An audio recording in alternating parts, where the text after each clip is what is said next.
Good morning, and thank you again. 5 whole months. Stream. How are you doing? How has your weekend been? And also enjoy a lack of pre-rolls. All our fancy little emotes. I think boosted channel points. I think you get extra if you're subbed. And all that other good stuff that I forget comes with subs. Mostly the emotes. Ugh. But how have you guys been? How has your weekend been? How has your week been?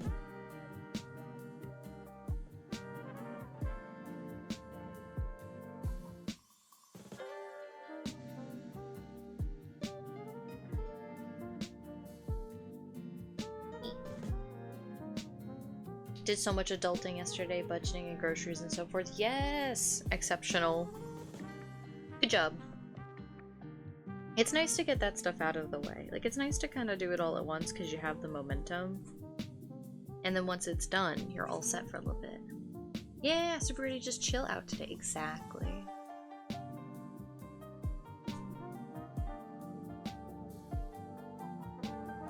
I have to do some adulting too. I have to do tax stuff this week. But that's for a weekday, that's not for now.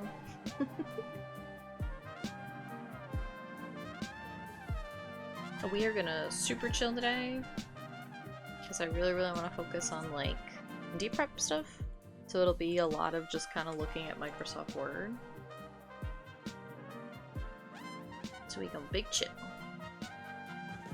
We're trying to be productive today. That's the plan, at least.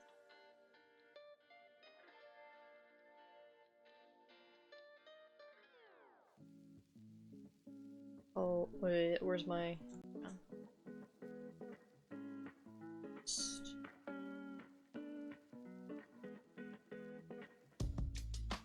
Yeah. There we go. Alright, let me swap on. Not primary. We're gonna do game capture today, just in case I want to, like,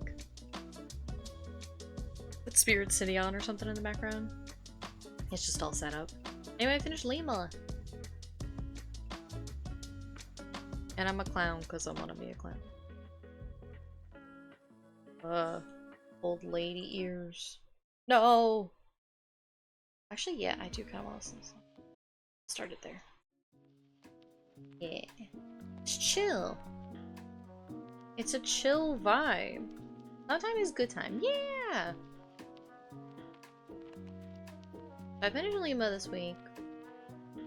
I've also started Outfit August. I'm just gonna make them like little doodles though.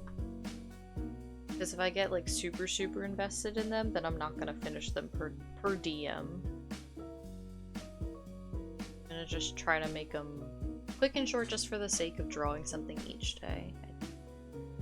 Those challenges are good for that. I kind of end up doing them later in the afternoon, but that's okay. It's also kind of nice because like the Lima picture was kind of like a big project in my brain. So now I need some downtime before I find a new big project that I want to work on. You know? It's good to have a little bit of both. You want to have a project, a big thing to really engage your brain and to work towards. But if you have too many of those, you can get burnt out.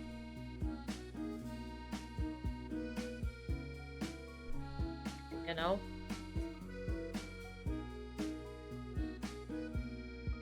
I'm just looking at something in my windows real quick.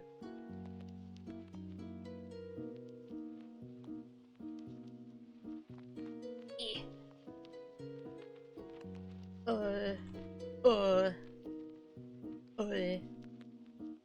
Okay, there we go. But yeah. Let me out of here though. Get out of here, beast. Look at the fan art side. Which I just have it as a fan art because it's both gifted and commissioned stuff. Other art? Maybe I should rename it to like other people's art.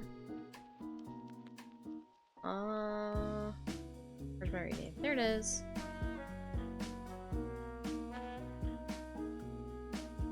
Other art side. There we go. Good stuff.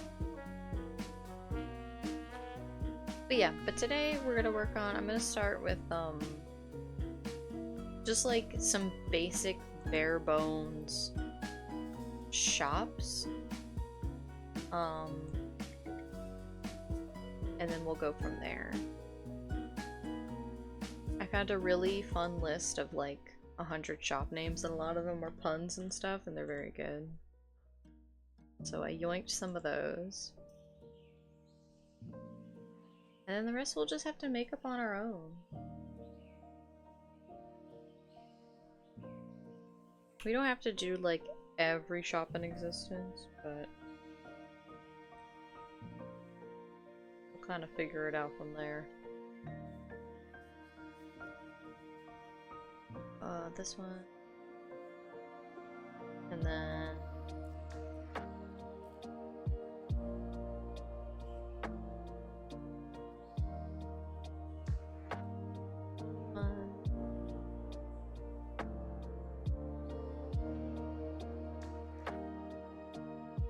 I also yesterday backed up my files, which is important, and you should do that regularly if you don't. I had not done it in a while, which is kind of funny because I was like, I haven't done this in so long, like this is so dangerous, I don't have my files all backed up. And then on my actual like things, it was like, you last backed up in February. I was like, oh, I thought I hadn't done this in like a year. Anyway, right. So you guys are gonna see my kind of messy notes, all my rambling, but that's okay, because I don't think anybody really cares, to be honest. I'm not sweating it. Yeah, just censor that a little bit. I'm also gonna turn down just the music, just a smidgen. Okay. I also want to work on shops because I feel like this is probably like, you shouldn't get lost in the weeds of working on stores and stuff. It's because some of them are going to be more relevant than others. And also I feel like some of them are going to lead to like fun little side quests, you know, that I could potentially set up for low level things. So we'll do that. We'll do that. Also, I really like some of the NPCs. What about you guys? What are like some of your favorite NPCs that you've either, if you DM'd, that you ran them, or if you were a player that you just liked interacting with them? Because I feel like NPCs are like the lifeblood of a RPG, you know? Like, yeah, you can have like your plots and your stuff like that, but I feel like maybe I want to fold these. It's easier for my brain to read them. Yeah, I think I do want to go do that real quick.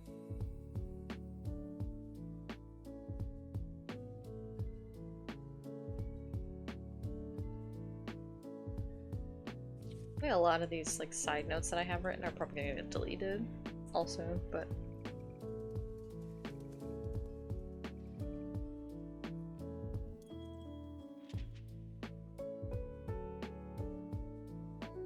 I really like we have one little like shop owner NPC in Lucy's campaign named Oliver. He's an alchemist, and he has anxiety in a very clinical sense, and I love him so much. One time when we first met him, we thought that he was gonna like try to assassinate us, and instead, because he was acting very sketchy, and it turned out he just had anxiety, and when we approached him finally, we were like, we'll take the initiative. He got so nervous he threw up. It's kind of tragic, but I love him so much. A little hard for me to explain them because most of my major NPCs are either my own OCs that I've foisted into the game, or people I specifically designed to tie in with the PC's backstory. I mean, that's fun though. Both of those are fun. I had that epiphany that I was like, wait, if I need NPCs, I can literally just reskin all my existing OCs. I'm like, oh, that's kind of nice. Which is kind of what I've done with this campaign. There are a couple OCs floating in here. Not these guys, not like Basil and stuff.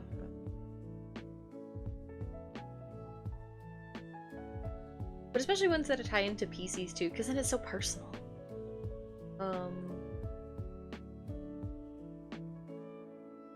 Okay, what's Basil gonna have? I mean, kind of general goods, like like blankets, rope, buttons, canteen. I mean, kind of camping gear, TBH.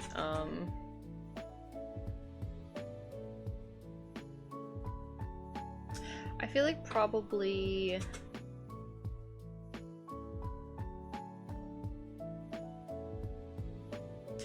You know, let me go look at like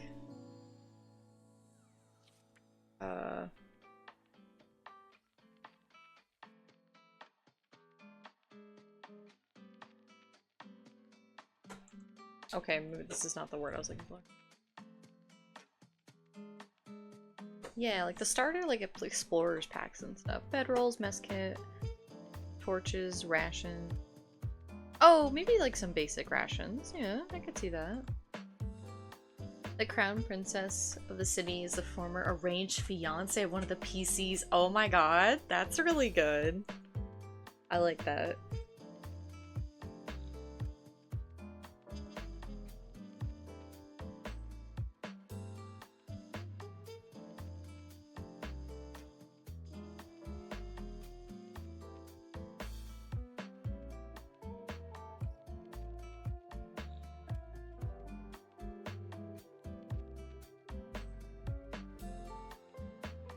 God, what was your player's reaction to finding that out?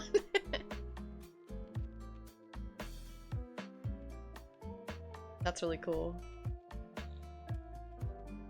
Items. Yeah, roll 20, help me out. Help me out a little faster. Please load a little faster.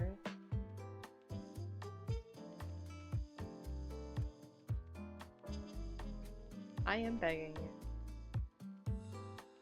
What if I use this link? You'd already established the character and his backstory, so when she showed up, it was like, oh, you've done well for yourself. Ah! Imagine your ex is now a princess.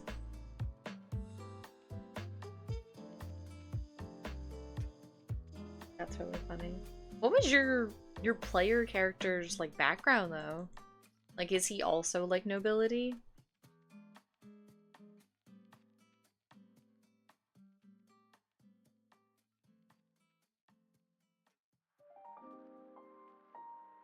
The beans.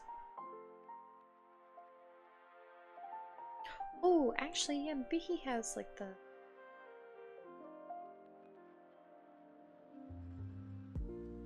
little pouch of holding. Very tiny, so they have a little bag of holding thing, but it's not like super big. She apparently crossed the continent and wooed the Empress so good that she's now like the power behind. Oh my god! Oh my god! That's really cool. I mean, good for her. We love a girl boss winning. She really did, in fact, do well for herself. What is candled invocation? What is that? Sounds so specific.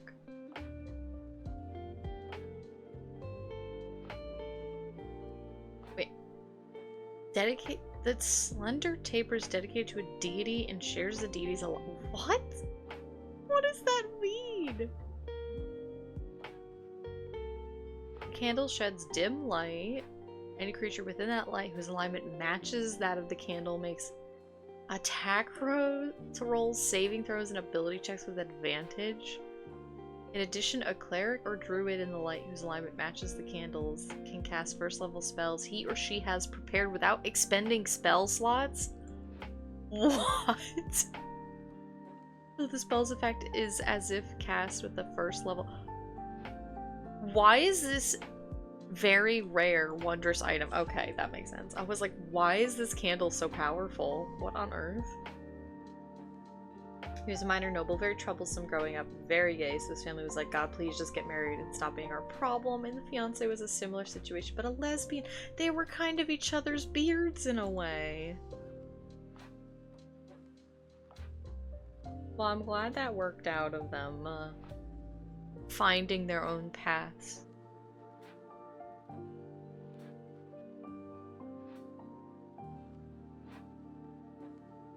I'm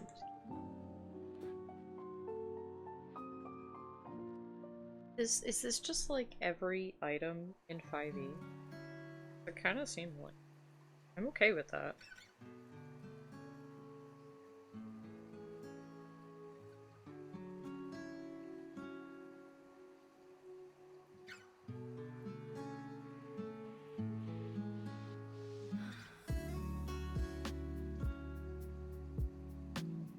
Okay. I think what I'm gonna do... I'm gonna do this, actually. So Roll20 has a really nice list of just, like, items.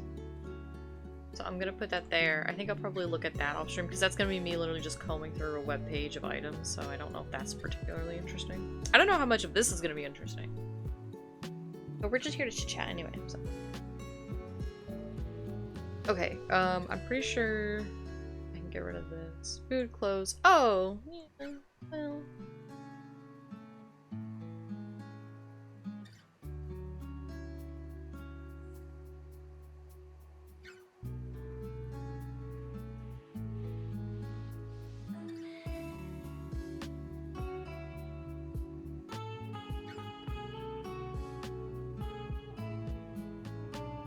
Okay, that's fine. Tool. Oh yeah, tools.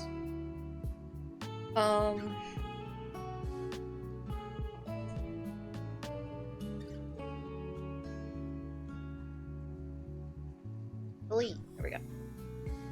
Climbing kits.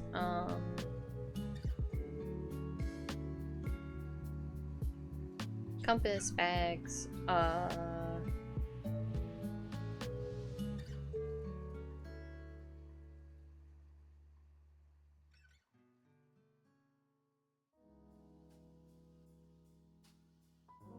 I'm trying not to like encroach on other potential shops.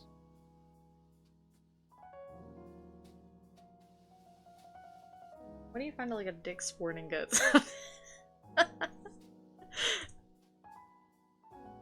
Okay. That's called the Glass Bee. Yeah, but somebody stole it. That'll be a starter adventure.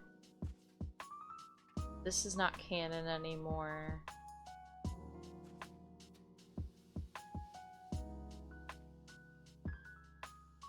Ooh, actually, I like the job board being up front, though.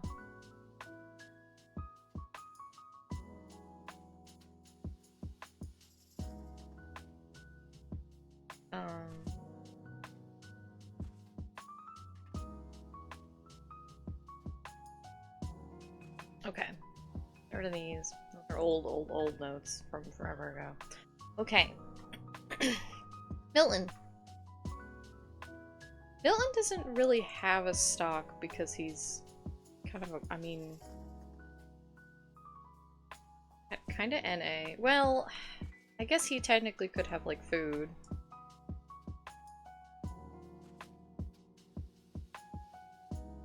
Technically food and lodging. Oh, he can have maps.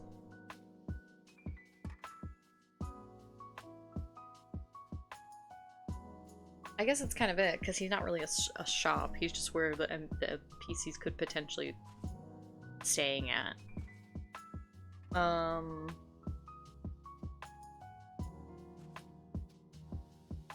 Yes, what does this say? This is... They're married. He's a nice guy.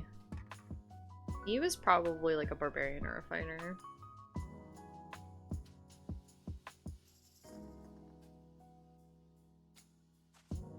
That's the other thing. How do you guys handle NPCs? Do you give them like full class sheets or do you just kind of give them like bullet points? I kind of tend to give them just bullet points unless they're like super important. I might then actually like look at character creation and see what kind of stuff I want to give them to make them more complex or powerful depending on like what their purpose is.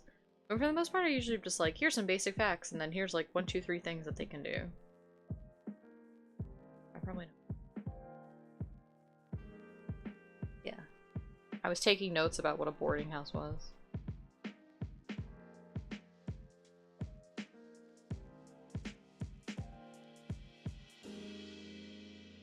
Try doing full class sheets, it gets bloated and yeah, that's kind of what I found. Someone taught me honestly it's probably like a Matt Colville video was like told me about like action oriented like quote unquote monsters. But you can apply it to like NPCs and enemies and of all kinds. And just have like figure out like their fighting style and then just give them like here's an action, a reaction, and a bonus action. And just kind of breaking it down like that. And I was like, wow, this is so much less complicated. This is so much easier to keep track of. That's kind of what I do now. I don't mind like the pre-made like 5e sheets. Cause they honestly are pretty balanced, but then I'm like I have to read them over ahead of time so that I know. And then I'll usually still make tweaks and edits to like their abilities to whatever is just easiest for my brain. Which, to be honest, is part of why I really wanted to do an original setting instead of Faerun, because then, like, if and when I have to change details of quote-unquote, like, classic known monsters, I don't feel like I'm trying to pull a fast one on my players who are like, but I know that the basilisk works like this, and I'm like, well, yeah, but my brain couldn't keep that straight, so I changed it.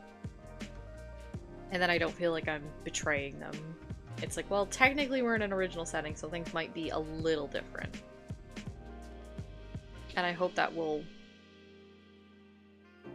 be understood and conveyed properly.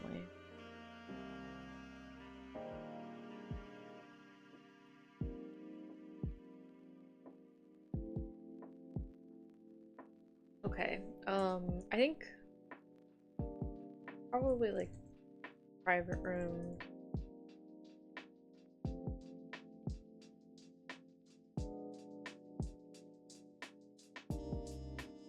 You can like,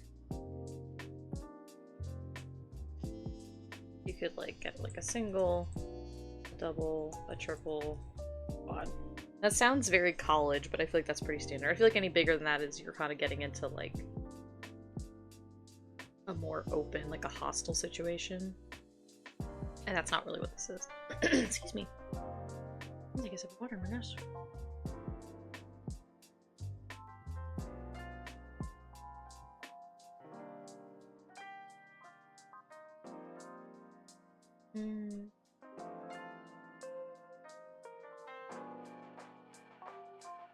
Oh yeah, okay, that's right. Boarding houses do have like... Ah! Okay, so rooms themselves, private, shared by all boarders, such as a kitchen. I'm gonna say 2 bathrooms. And a living recreation room. Oh, this is like the sit-in room. This is the sit-in room where we sit all together and it's lovely. Excuse me.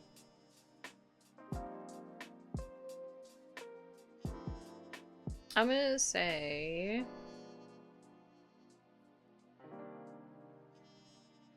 breakfast and dinner are included in rent. Lunch is you're on your own. So you can common kitchen much as you like. So if you don't want to eat his food, you don't have to.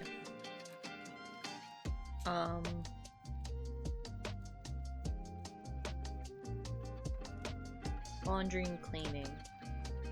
Yeah, you know what? Yeah. Basic laundry services.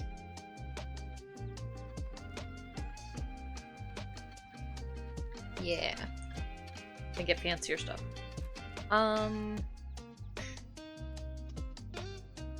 Okay. There's rent, room board. Not gonna do that. You can't stay. Oh yeah. I changed that.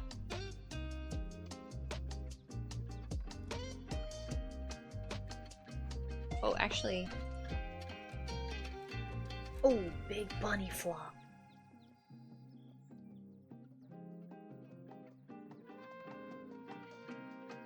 Oh. That's one word apparently. Okay. This is important because this is all old notes, but I do want to recycle it. Sure.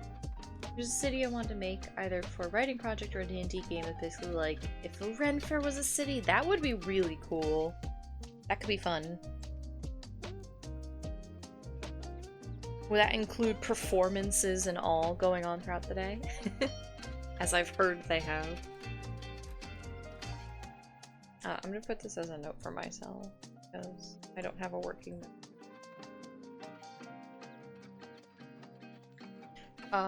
This is super not relevant anymore. Not relevant. Oh, yeah, that's right.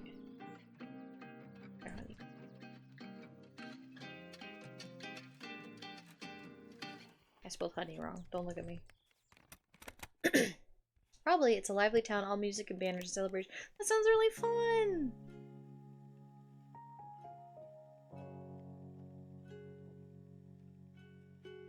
What other one?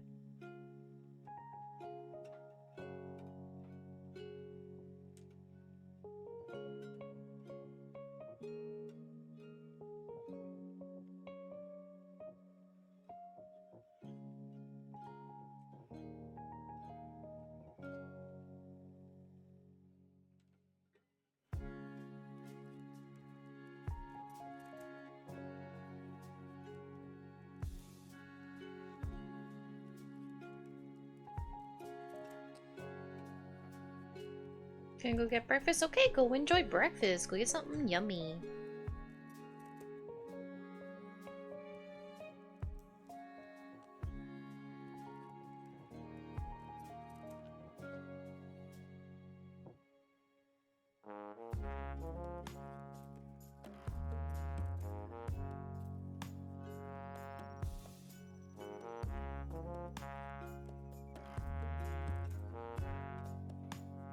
What do I have? I wonder if this was probably a plant thing. Okay, I'm just gonna leave it there for now.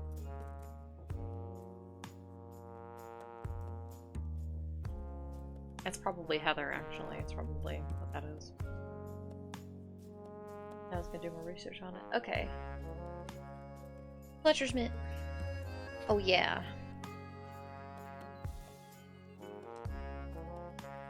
I actually want this to be a lady feather. Lady hawk. What do I want her name to be? Let's go look at my list of names. See if anything jumps out at me.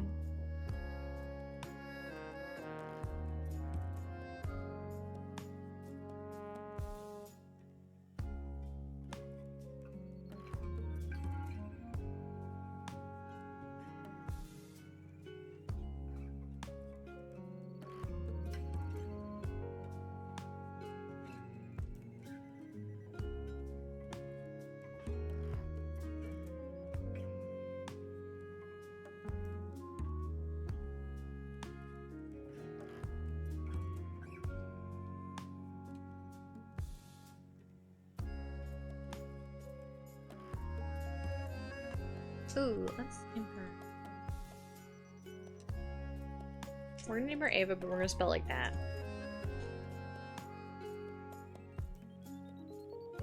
Okay.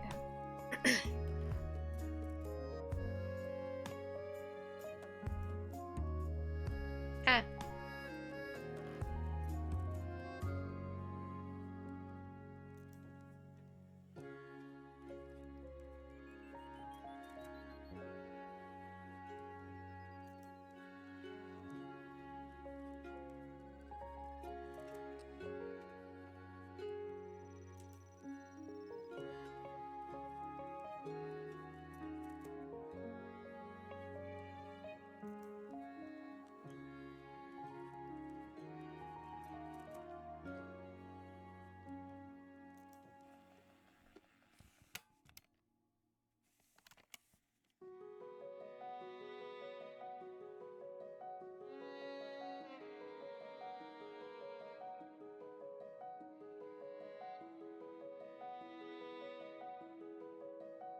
technically speaking, she would partner with like a tannery. Actually, technically speaking, she would have one specific job. Or one service. This blacksmith stuff is not really a universal thing, it's very specialized, but...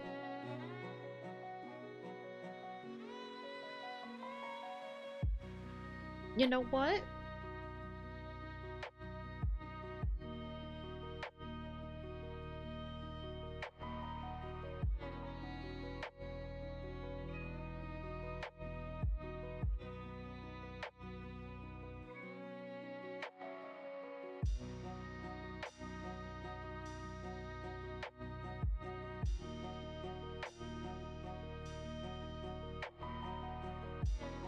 Ah.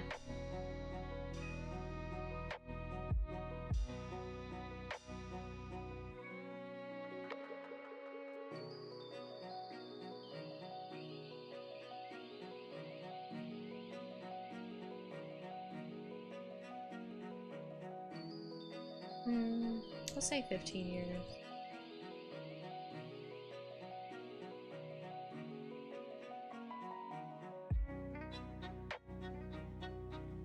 If I really want to get thorough into this, she could be a guild leader, and guilds could like run the city, but I don't know if I want to get into that level of politics and economy management, to be honest. Because it's very, very interesting, the history of like actual trade guilds and stuff, but I don't know if I want to really care so much about that, so to speak, in the sense of, you know, just running a D&D game. This is the kind of stuff that I would love to get into for, like, an original setting of where I just get to play around and write and all that good stuff. But I don't want to get too mired down. It could be fun to make an adventure later, maybe, of, like, guild conflicts or needs, I guess. So maybe I could set up just some bare bones, and then depending on the type of party that everybody makes, like what kind of characters and what kind of game they want to actually, like, play. Because, I mean, the genre of this game, as I know I'm going to put forth, it is a fun adventure game. You know, it's kind of mid in tone of there's room for jokes and goofing and gaffing, but you know, there's also room for, you know, more serious plots and stuff. I want there to be a little bit of wiggle room for both. It's not going to be a complete jokey pun fest, but it's not going to be like dark and gritty by any means. So then from there it'll just be what kind of players want to be more like go out and explore adventure, or they want some social adventures, or so on and so forth. And then I can accommodate from there.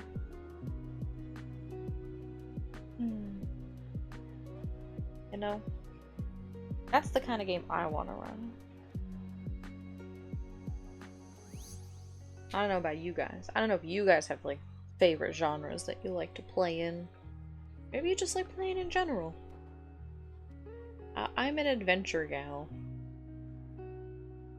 I like where there's room to joke around, but there's also room to have those serious drama moments and character moments, you know?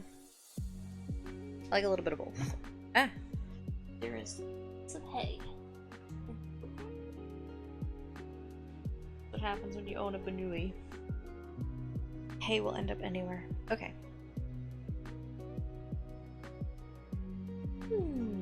I will say, Head of Smithy. Tradesman Guild? Maybe?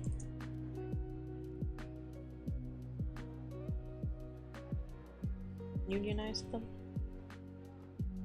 to work together and provide an economic edge against other possible trade skills. Because boy, did they get competitive historically. Fun fact. Hi, Spencer! Welcome in! Good morning. How are you doing today? There's always a slight panic when I do like a little shout out and then it takes a second to load. I'm like, oh god, did I just shout out a complete random person? I guess it wouldn't be that big of a deal, but how are you doing? We're working on shops today, at least for now. Okay, sleepy, yeah.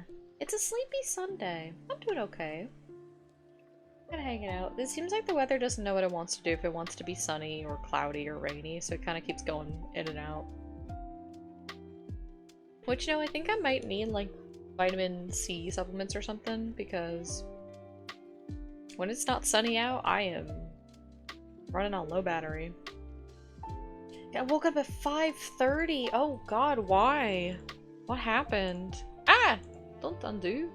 What did you say? What happened?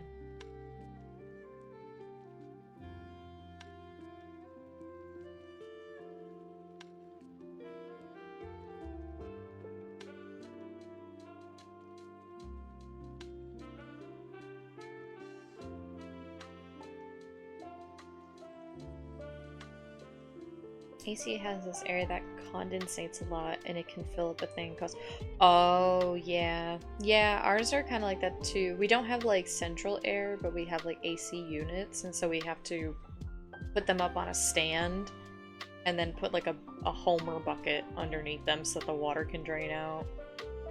Like real warm, and we have a kind of stupid bale system to like fix it. Yeah, it's such a pain.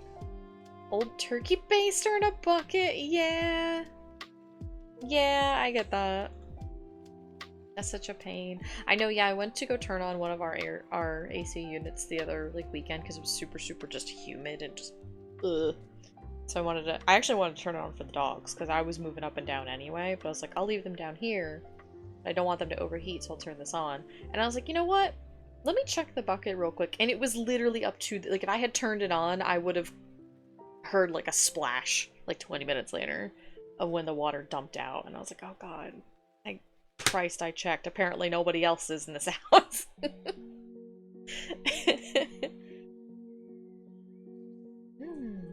Maybe bye.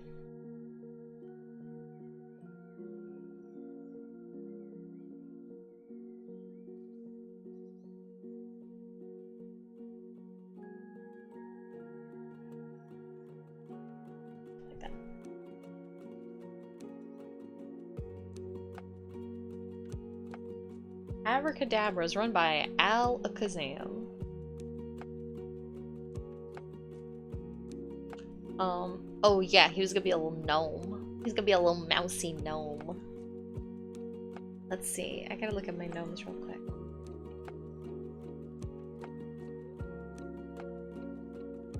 Mouse-like features, round ears, tails, mirroring extremities, 3 feet in height. Okay.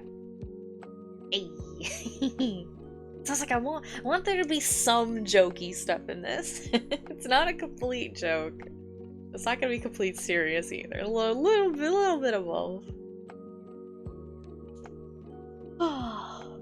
But yeah. Well, I'm sorry you were woken up so early. Maybe later, if there's time to like take a little power nap or something. It's important, yeah. Got a little bit of both.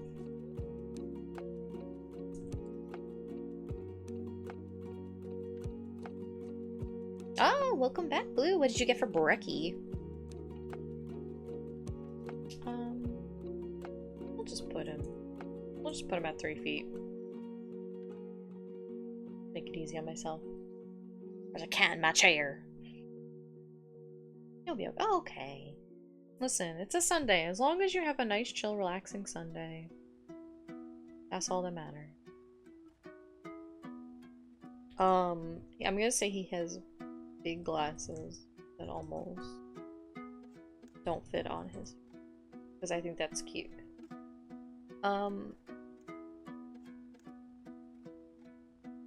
Let's see. The sign. What could the sign be? Wait, what about like it's like what if it's literally just like this? got some fruit and vitamins and OJ. Hell, oh, I forgot my apple juice downstairs. Oh, well, that's fine. Fruit and OJ is so good.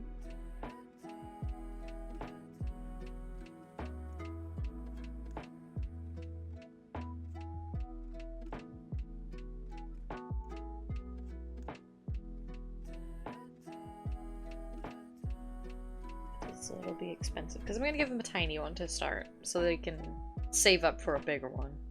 Oh, what kind of fruit did you get, by the way? We had peaches, but I waited too long and now they're all wrinkly.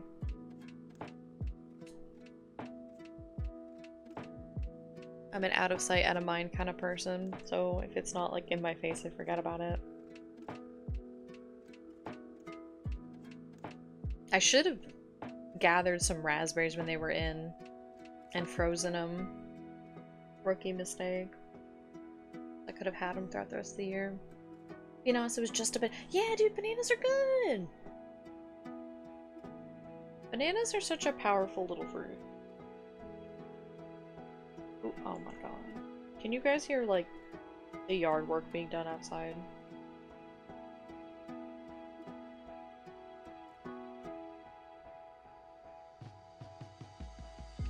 As if you can, I can close the window. Cannot hear that. Okay, good. It just kind of sounds like someone's like leaf blower type of thing. I might close the window for my sake because construction yard material makes me so angry. I don't want to listen to it.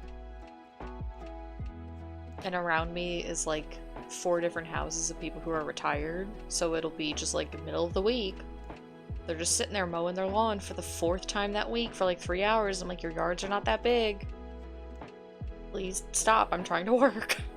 I work from home. Well, that's what it is, I guess.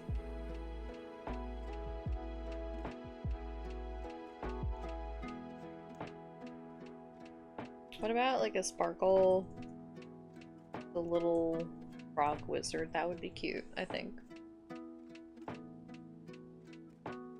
Okay. Herbert's Herbs. Okay, well we know what his name is gonna be. His name is gonna be Herbert. So that's easy. Here's.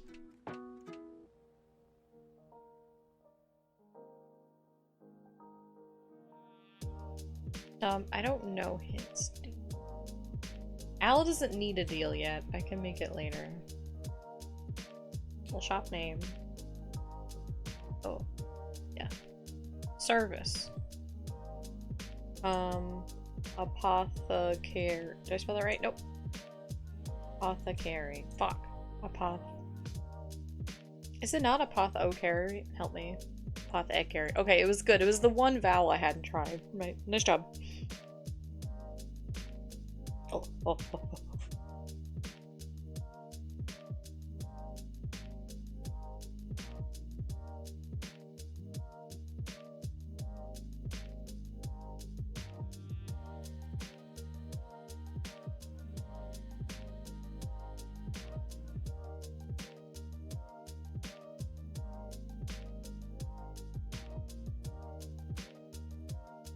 Okay. I unmute. Herbert.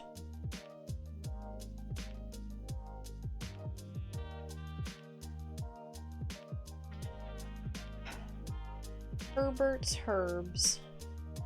And his name is Herbert Turbs. I want it to be spelled like this, Turbs. Owner details. Let's go look at our list of what he could be.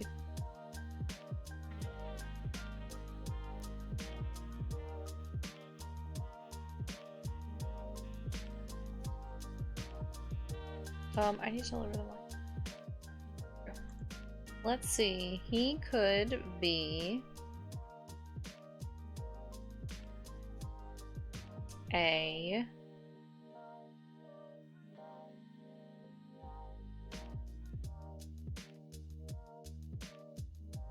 I don't know. An orc? Okay, we can make him an orc. I like that. I'm gonna make him an orc. We'll make him like early 30s. A guy who just loves his plants. Yeah. Okay. I'm gonna make him like 6'4".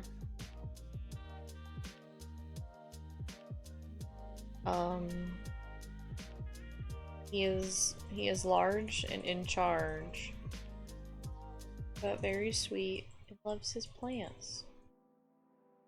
Ooh, I'm gonna put his shop has like a greenhouse out back.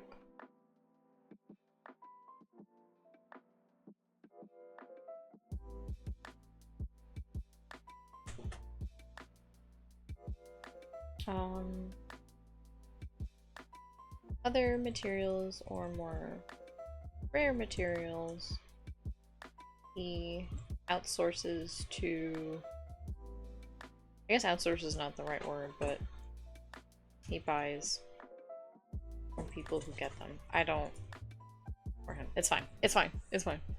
I just need to know the idea of what he does. Likes his plants. I'm gonna say he has can have maybe like, oh, you know what, actually I gotta open up my file explorer real quick. D&D character sheets.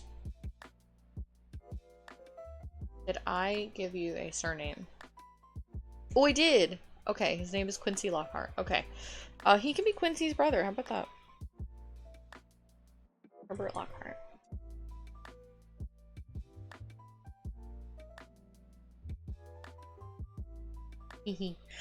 Quincy is I think he was technically a half-orc that I made for a one-shot. He's in my slideshow. He's like my orc that has like blue on him and stuff. He was a spore druid. I really liked playing him. He was cool. He was probably the first time I like thoroughly played a druid and I was like, this class is amazing. His personality traits were monkey. Oh yeah, his bonds and his flaws were Dasha, who was his spore that infected him. And so he loved her. But also she was slowly taking him over. Because that's kind of what a spore druid is. They have a symbiotic fungus kind of like growing in them. And as you level up, it kind of takes you over more and more, which I think is really cool flavor.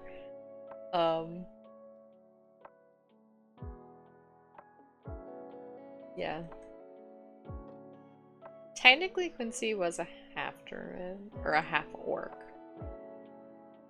Druid. Yeah, dude, druids are a really cool mix of, like, wizard and cleric. It kind of felt like.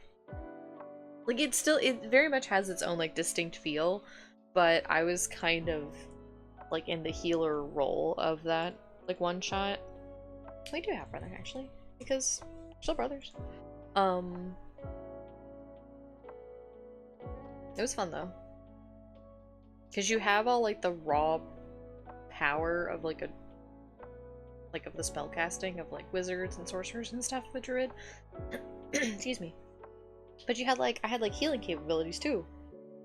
And, like, buffing capabilities, so it was fun. Highly recommend. And then each, like, different circle of druid is very unique from each other. I'm gonna do, like, a gathering of, like, little plants. Including a mushroom as a nod to his brother. That's cute. I like that. That's sweet.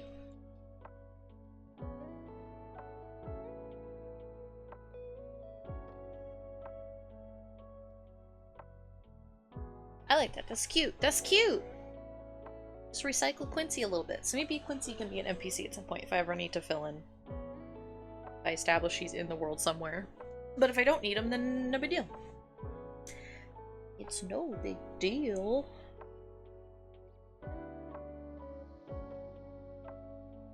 Yeah, maybe he's like He's just a little shy. Not like cripplingly show. I guess I shouldn't say that. Not not terribly, or I guess like not so much he can't function as a shopkeeper because he obviously does have to deal with clients and customers and talking.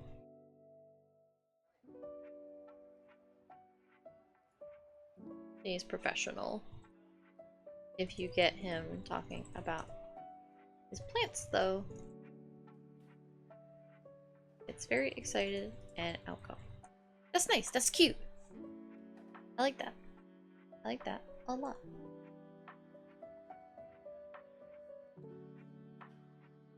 Is outgoing just one word? Oh, okay. Fair enough. Herbert. We stan Herbert. Herbert's herbs. Herbalist. Alchemist. I probably need to... Actually, I feel like he's an apothecary. I don't think he's an alchemist, because I think alchemy is very distinct from... Alchemy is like converting metals and things like that. It's very magical. I think he's more of like a herbalist type of guy.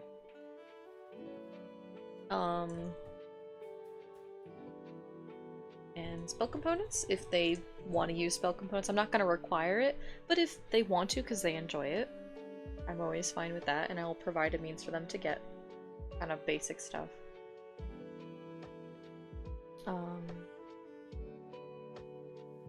Let's see, various plants, herbs, spell components, well, obviously stuff like herbalism kit, maybe like medical kits, things like that.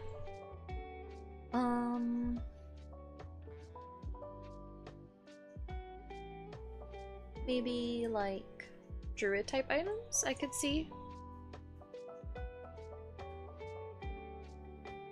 from his brother. So if any of them make a druid, I just keep in mind that maybe I could tie in some stuff here. Even though he himself is, I don't think I want him to be a druid, but you know, as a means to access. Yeah, I'm not gonna sweat too much the stock because again, that'll be me looking at like item lists. And I don't think I'm really gonna need to worry about that until if somebody's like, I want to go buy a thing, I'll be like, okay, now I'll care about this. But I need to set these up first. I'm not gonna be too concerned about stuff like tailor, jewelers, because I just don't think they're frankly gonna really matter. Like right out the gate. We can still set them up and like make stuff. But big and small, right? The tailor's called big and small. That's right. Clothing.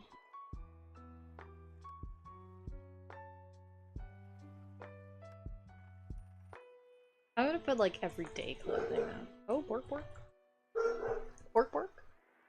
Not gonna matter till later on when the party has spare change and her needs. Exactly. So I don't want to get too like in the weeds. Like the ones like the general store and the boarding house, like again, these have more detail because unless a PC says like I have family in the city and that's where I'm gonna go stay and live in between adventures, they're probably gonna be here at the general store and the boarding house. So those are gonna be like NPCs that they interact with a lot that can give them like maps and jobs and tell them about the city. So they're gonna be kind of like entry point NPCs. They're gonna have like a little side adventure tied to them at one point. And then they won't matter so much. Exactly. Yeah. So I don't mind setting up like just like a skeleton, kind of like this almost, where like Herbert's kind of just, he's here, he has some personality, he has some ties and things like that. He's established if I need to pull him up on the fly. Why is this? He buys other... Oh. Stop it. I'll fix the grammar later. But yeah. Yeah. You guys know what I'm talking. You guys know what I mean. Big and small. I would like big and small to be owned by, like an ogre or a troll or something, because I think that would be extremely good.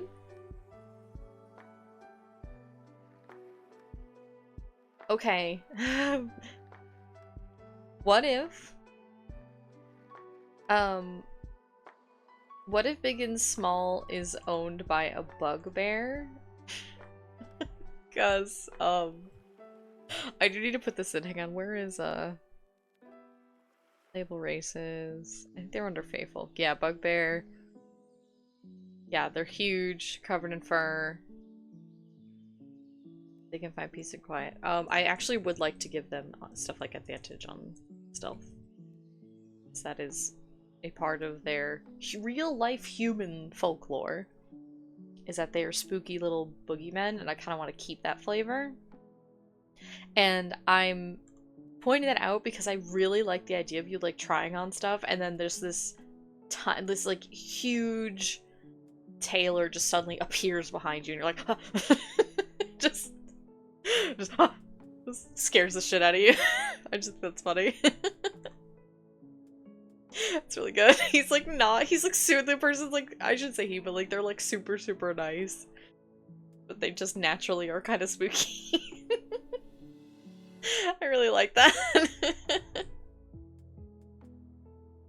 I am gonna put them at like a good 7 feet tall bugbear. I think that's really funny.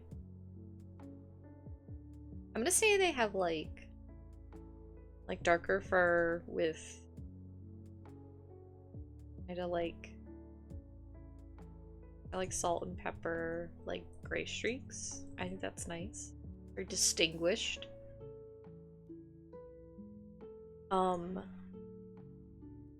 Very fashionable, of course, as the tailor.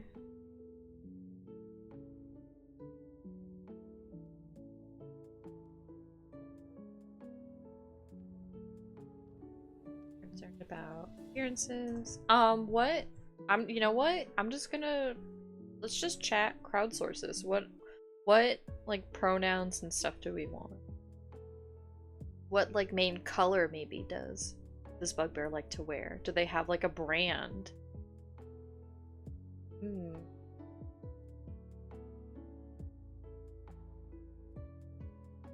I'm gonna put... I like a bugbear that focuses on pastels. I like that. Likes wearing pastels. That's cute! This is cutting edge fashion. It's gotta be exclusive. Ooh, yeah! I like that. Likes wearing pastels and like kind of like unique colors and like color combinations. I like that. And I feel like pastels are okay, hang on. We're gonna go to Wikipedia real quick. How to make pastel dye. No, I don't want to know about your hair dye. I want to look at in clothing. Why is it all hair? I'm not talking about hair. What's happening? What was I?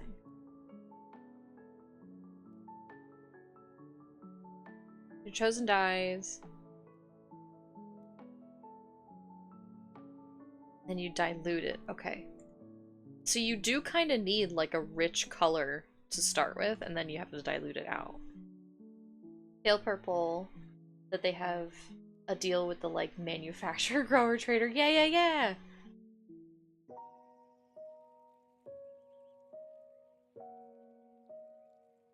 Pale purple. Signature color of the shop. Yes! Yes, yes, yes, yes, yes, yes, yes. Pastel purple. It's the shop's signature color.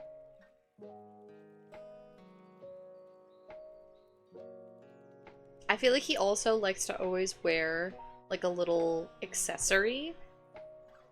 Whether it's like a little like a corsage or a little handkerchief or something like that. Always. It's a matching accessory. Brooch, handkerchief, etc. Always very fashionable. Just that little accent of color. of their own unique size and shape. I found it. I think I'm just gonna give them they, them pronouns. They, he, in that order. I'm gonna write that down actually. Ah! They, he, in that order. I found it hard to find comfortable and appealing clothing. So they decided to make their own. Now they cater to clientele of all shapes and sizes. Even happy to take on custom orders for those that struggle to find something that fits them and that fits, I'll say fits them. And I feel like he really likes making clothes that people love to wear. Like, I feel like, you know, like, not to be kind of like queer eye for the straight guy, but also like if you go in and you're like, oh, I'm looking for new clothes, and he'd be like, okay, but what kind of clothes would you wear if you could absolutely wear anything regardless of society around you? And then you pick something out and they'd be like, okay, we're gonna make you this. Like, I think that's important. Clothes ought to make you feel exactly. And I feel like he really cares about that. Like, he's not like he's high fashion, right? Like, so you think he's gonna be like, oh, he's gonna be really snooty because they're high fashion and they're very concerned with appearances. But they're really high fashion in the sense of they're like, you can look nice but still express yourself, you know? And I feel like that's what he wants to find the balance of letting people wear what they want and then like polishing it. So they're super comfortable and they're expressing themselves and it like accents them well. I feel like that's like his jam. That's what this bugbear is all about. Okay, what are we gonna call this bugbear? I am curious. We're gonna go to fantasynamegenerator.com. My beloved. I am very curious to see if they have like bugbear names. Even if we don't pick them, I'm just really curious. No, they don't have bugbear names. Okay. I fucking they totally do. Okay, let me see. Maybe it's under a different category. Pop culture. Oh, that's so smart. That's so smart. Oh my god, they do! You're right! That's really funny! Oh my gosh. Oh, these names are really good. This is really good. Okay, I'm gonna pop this out into its own tab.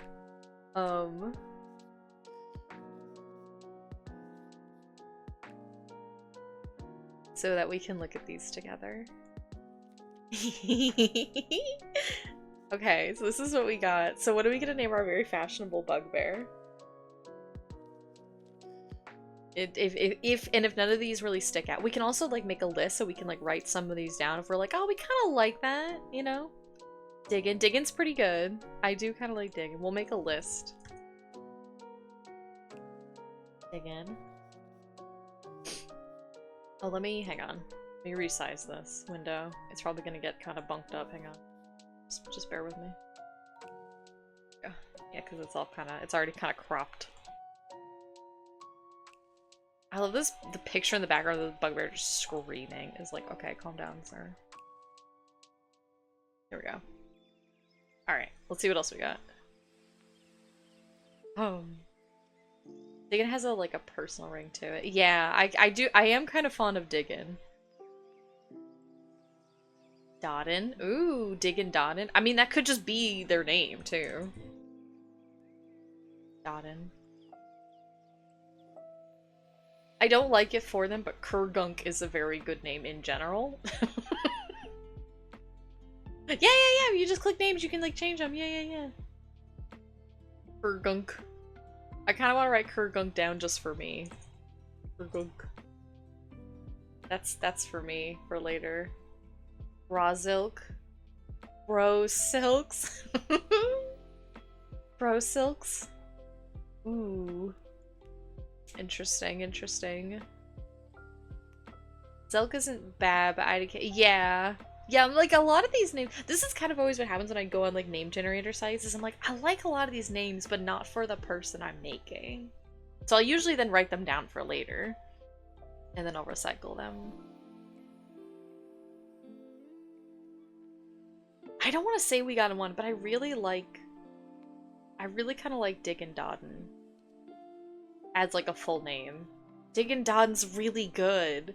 Diggin' Dodden's kind of just really good, like right out the gate. It's got kind of a fun alliteration to it. Mr. Dodden. Like, that's good! Mix Dodden. It's really good. Okay, I think we kind of got it in one. I think we kind of got Diggin' Dodden in one. I'll leave this up. I am gonna spell it like that though. I like the double letters. Diggins Digs! I like big and small though. Diggins Digs. Dodden's Digs. Big and small is the official name. But Diggins Digs is like the colloquial like street name. But yeah, you go get some digs from Dodden's. Yes. Okay, that's very good. Okay, yeah, I like that. That's really good. Diggins Digs.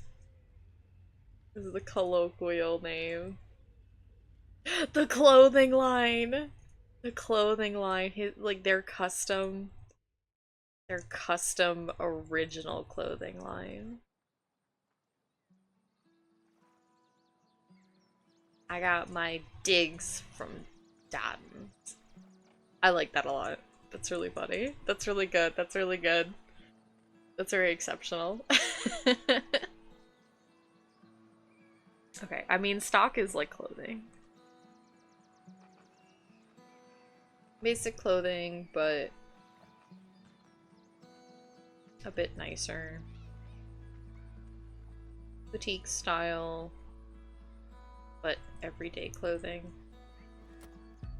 Also get custom designs or fancier clothes as needed. I feel like he kind of like they like keep a stock of clothing that people can just kind of go in and buy, or you can like ask for like, I would like this but in this size or something, then maybe they'd make it. But and then obviously they can make fancier stuff too. Okay, what is the sign gonna look like? Maybe he could do commission. Oh yes. I like that a lot, thank you. That's actually something I wanted to do, is like, especially if there are like spellcasters in the party and they'll need like robes or you know what, maybe they're a spellcaster and they don't want to wear robes but they want like a +1 of their AC or something. You can get like a nice shirt that is whatever you want it to look like, but it has the effects of like a robe, you know? I don't want to limit people if I can.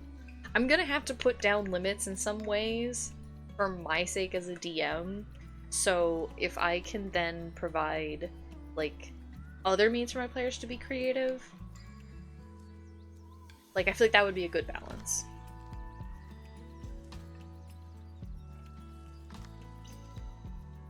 Custom clothes with minor enchantments. Glamours. I really like the idea of glamours too, actually. Oh, I forgot to teach you. I feel like when I type on stream, I look like a ding-dong, which is ironic because I'm a technical writer for my day job. I actually am very good at writing. I'm just bad when I'm distracted because I'm streaming. I swear, I promise.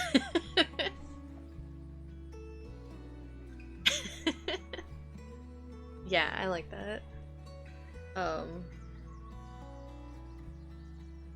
So basically, if you want something like a robe of protection, but don't want to wear a robe, it's gotcha. It's got you. Yeah. Yeah, I like that. The sign. I'm very bad at sign design. I would like just kind of even just vague ideas of each.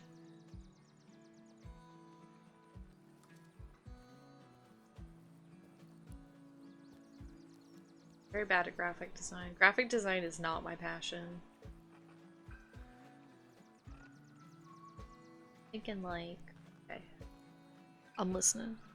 I take a sippy.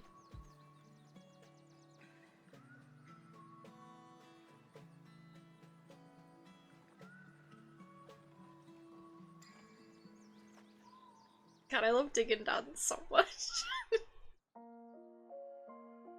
The Lacoste gator or the polo guy. I gotta go look up the Lacoste gator. I feel like I know what you're talking about, but I want to see. Oh my god, what a little guy! Oh, this is a very cute little icon. This is a very cute little icon indeed. Cute. Kawaii. Orc. The little thing they put on the clothing. Yeah, I like that a lot. Is there a cool fantasy animal in the region? You could do a warg since it's a goblinoid. Let me see. We can also do kind of like custom animals and stuff too, because I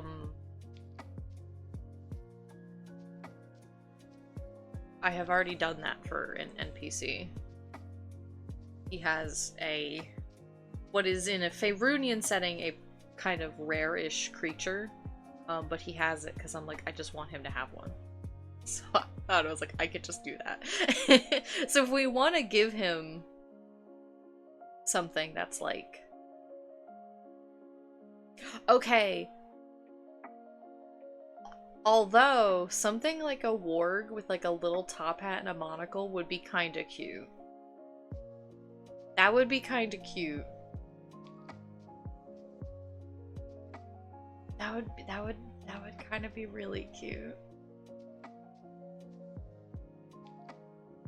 Because it's like, it's a fun, like, fantasy animal, right? It's not just like a standard creature. But it's also kind of like an intimidating creature. Like old Diggin is an intimidating 7-foot-tall bugbear, but they're actually super nice and they're fancy. A warg sitting up with a little hat. Yeah, kind of like looking like a little proud. He has to repaint the sign every season to keep the hat in fashion. Oh, that's really cute. I like that a lot. That's cute. A proud-looking little warg.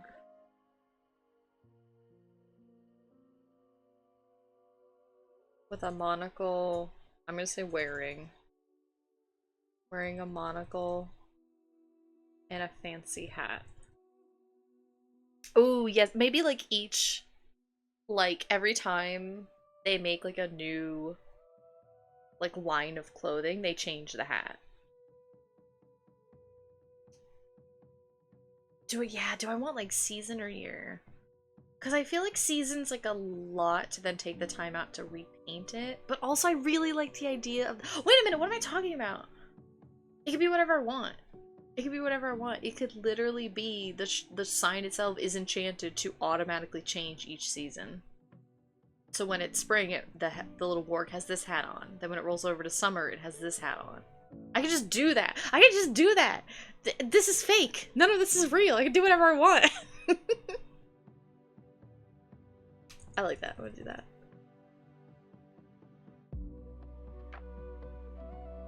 To change with each season, the warg is wearing a different hat. That's cute. That's cute to match. That's really cute! So you can wear like a big like fur like muffler type of hat in the winter, and then like a sun hat or something, or like a little bowler cap in the summer. Oh my god, that's so cute! I really like that. That's adorable. And I did the monocle represents the tier of fanciness of the garment. Ooh, so if it has like the monocle is just like an unembroidered part of the design. Base tier, yeah. I like that. Let me... Monocle is like contrasting that mid-tier, pretty fancy. And then I feel like if it's like there is no monocle, it's just kind of regular tier. Like it's still nice, but monocle is like a single shiny, so you go to fancy or limited edition. Ooh, yeah. The presence and style of monocle on their custom designs denotes quality design. Fancier thread equals fancier design and materials. Simple thread equals mid design and materials. No monocle equals everyday wear. So it's still like nice, but I know, literally. I don't think I'm gonna develop Taylor and the Jeweler very much yet. Yeah. If I was doing this on my own, it probably would be very bare bones, but I was like, I'm streaming. Why don't I just ask you guys for input? Like, that's the fun of streaming, is doing collaborative stuff. And this has been very good and fun. I'm just gonna copy paste this because I don't feel like scrolling back up. Okay, so I think that this is good for the tailor. I think this is good.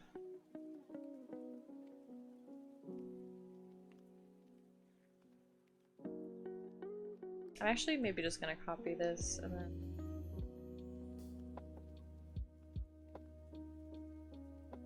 Okay, that. but also, I guess, like, right, like I grouped them as like shops and amenities and stuff, so these are kind of things that they're probably gonna end up using. Even if they don't go right away.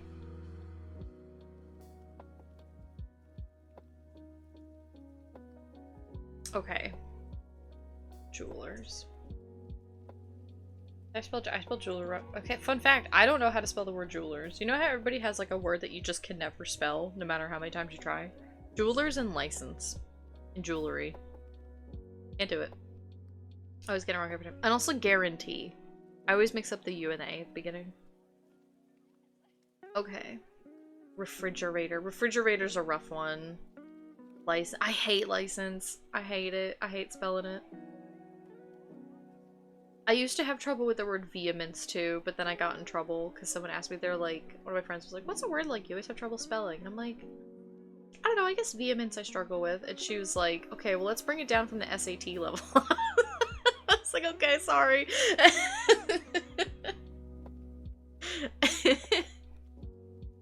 But it was a word that I was struggling with at the time. I kept spelling it wrong.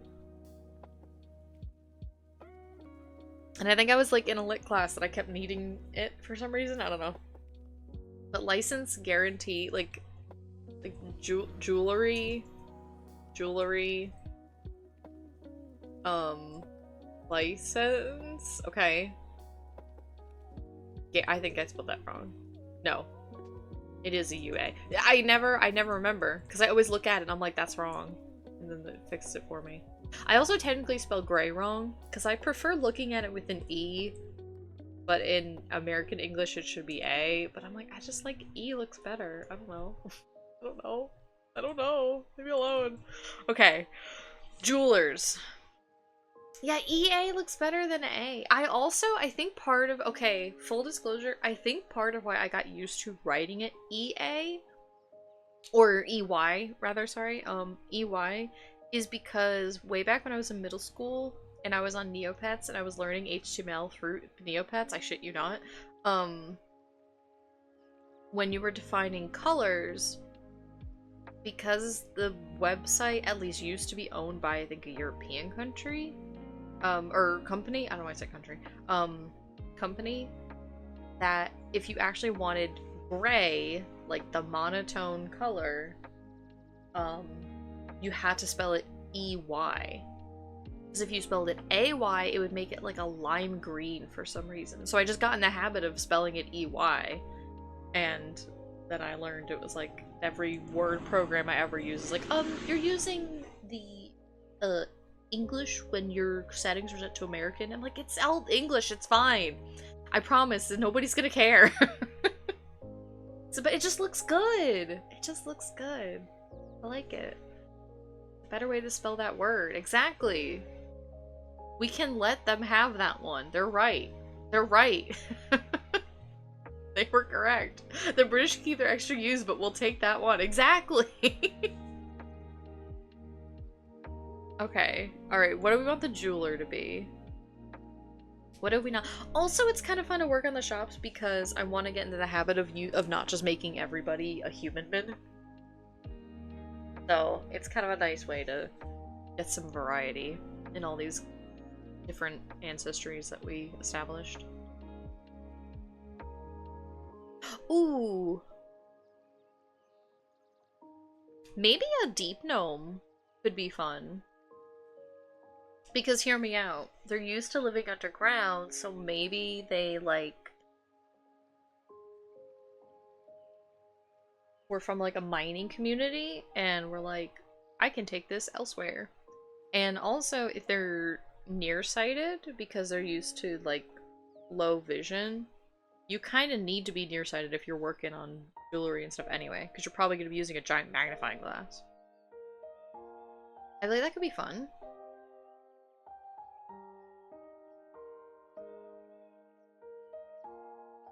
I like that out the gate.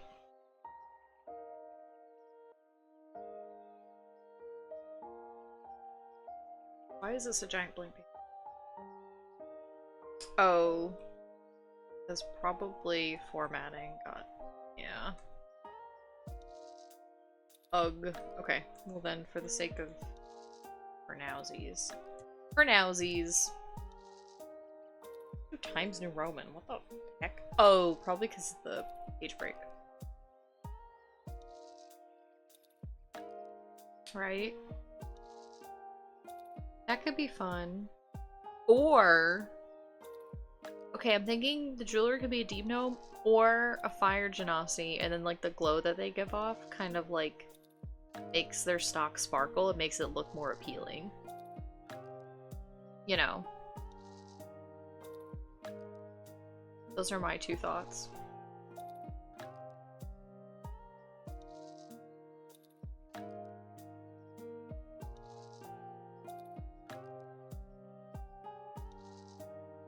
Where's my little tab?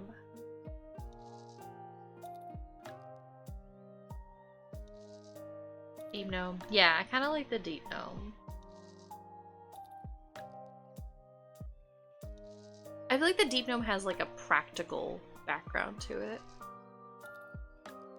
Let's do that. Deep gnome.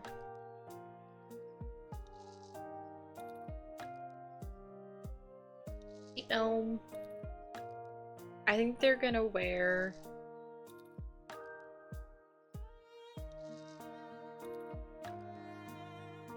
I want deep gnome to be she-they.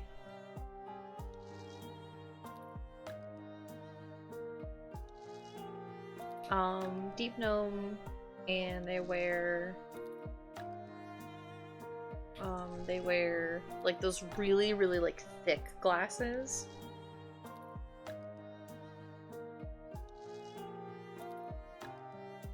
Thick lens glasses to help their nearsightedness.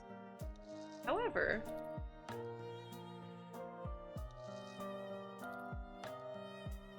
she typically works up close and on fine details anyway. So it kind of works out.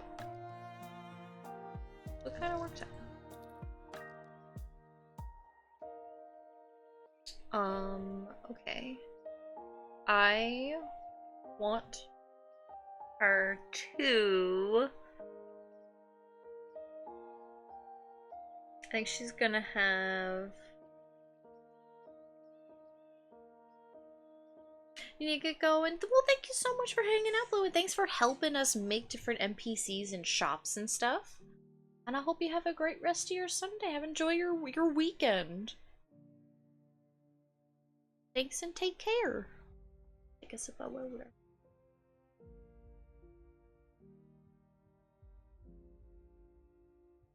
deep gnome. I want to go look at a mole real quick. Google, show me moles. Like the creature, please. The creature. Oh, they're very good. They're so fuzzy. They're so fuzzy. Why are they so cute?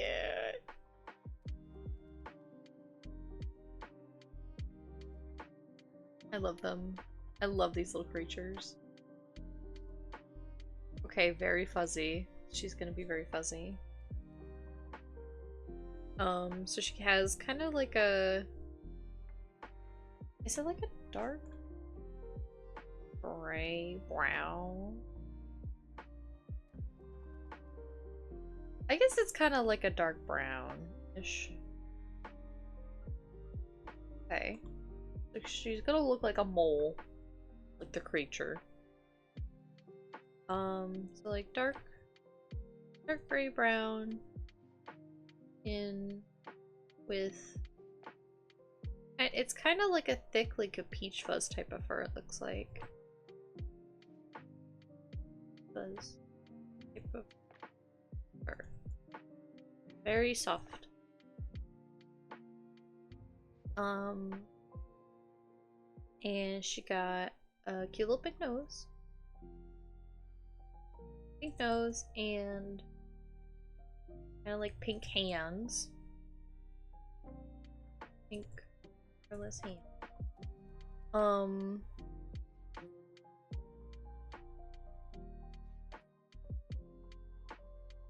I think she's gonna have short hair. Short. I'm gonna give her a cute little pixie cut. Pixie cut hair. Because I feel like that's just practical and she just likes practicality.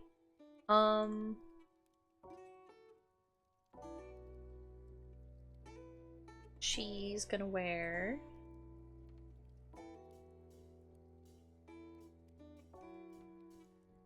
wears a cream colored button up underneath a yellow vest with a short leather apron tool belt. That's cute. She's always got her tools where she needs them close by.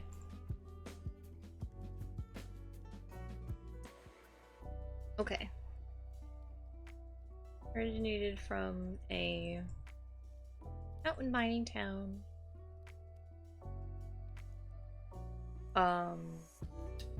Geology and what is the word I'm looking for?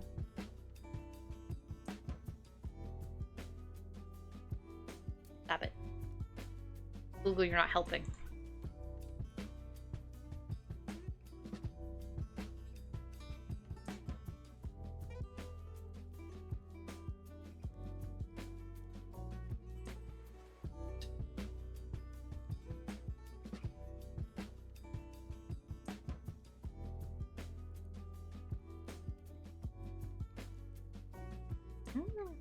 Okay.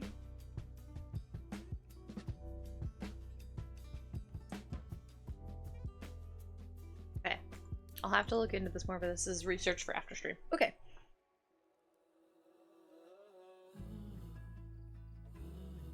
Study geology and apprentice to be a jeweler. Which I still can't spell for some reason. Okay, jeweler.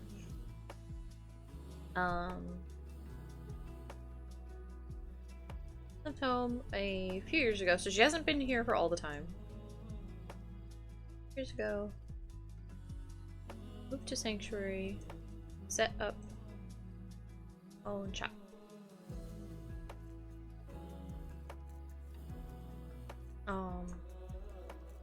Work well. Other artisans town and have a good reputation for somewhat slow work but very high quality. Maybe if people want to buy stuff from her, they're gonna have to like wait a little bit, but it'll be well made. Okay. There's stock. is.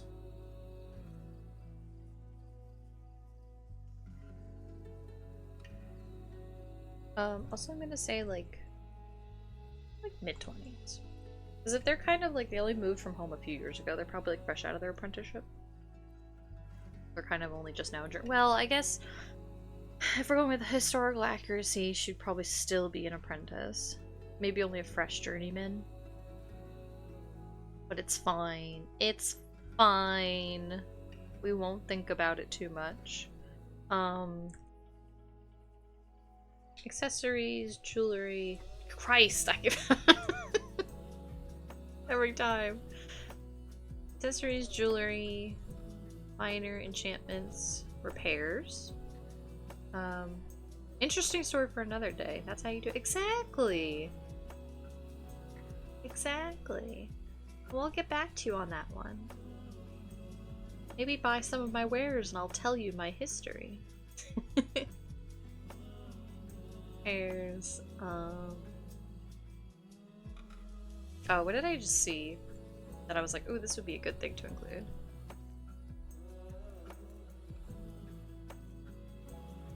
Oh yeah, engraving and stuff too. Here's engraving, etc. Okay. There we go. Oh, what are we gonna call her shop? And then they need to name themselves.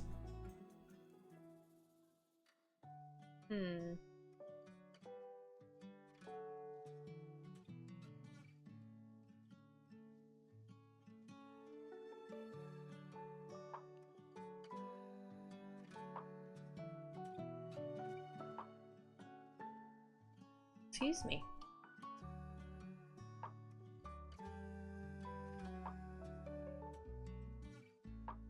Most of these places just kind of name themselves after, or name the stores after themselves, it seems like. Oh my god, they do. I was looking at like my local Google Maps. I was like, I'm just curious, what do people call themselves? We don't know her name. Let's look at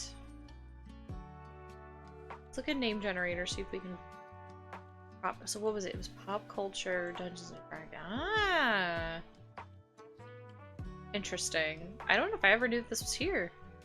Okay, I guess let's see what they have for gnomes. Oh boy. These names are something. Oh, I scrolled right past them for you guys. Oops, sorry.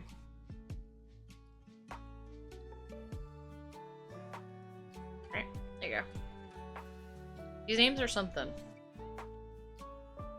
Wobble top. This is powerful. Copper boot. There's 2 copper boots here. Baffle rest. Bronze badge. I don't like any of these. Sparkle branch. Inamila, Elvis, Clona, Borgrim. Borgrim is such a harsh name. Borgrim. I will write that down on my just assorted names list though. Borgrim. Clona. Imaban, Zinisser. What is this name?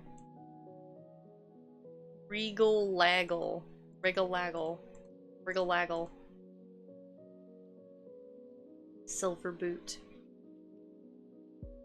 I kind of like the idea of like silver boot. Like bronze badge was interesting to me because if like they come from like a mining town, I could see maybe like different gemstone type of names. Excuse me. Kind of denotes like your family's craft. That could be interesting. What else we got? Whistle bottom, bellow shield, dazzle gift.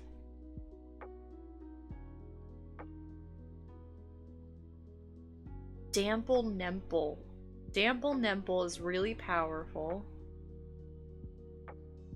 Dingaton. Arrow, Fentina. Fensa, Celis. Where are they pulling these from? I'm kind of curious. Hang on.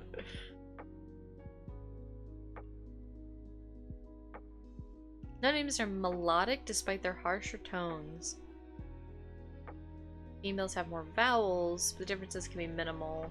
Also use a clan name, which can be one of 3 forms. A compound name, a gnomish name, or a gnomish name with repeating parts. Interesting. Okay. Interesting. That explains some of these. Baffleboot, Jawin. Jawin? Ooh. You know, I had an idea.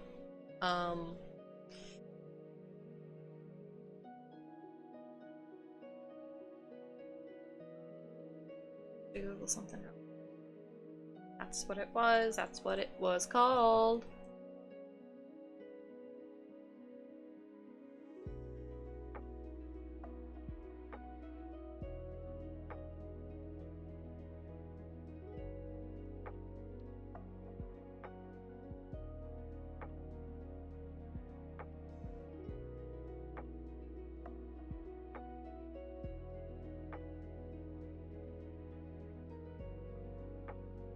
Okay, I kind of like this idea. I like the idea of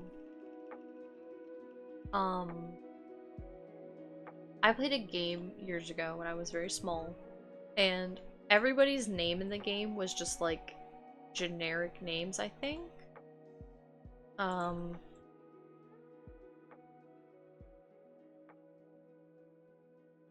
But they were like spelled almost phonetically. So if the character's name was like Joey, it was just spelled like Joey.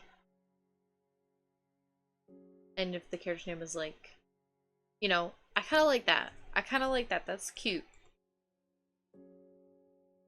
And also I kind of want to give a character a name that sounds normal, and then I ask my players to write it down, and then they have to try to figure out how to spell it.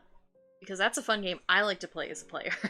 Is figuring out how you spell an NPC's name. And sometimes I'm very wrong, but then when I get it, it feels good. And I kind of want to do that. I'm gonna look through my list of names.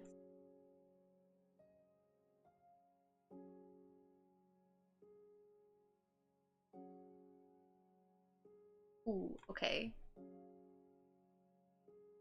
Oh, I forgot that I wrote this name down the other day. Okay. Okay, I'm gonna name them...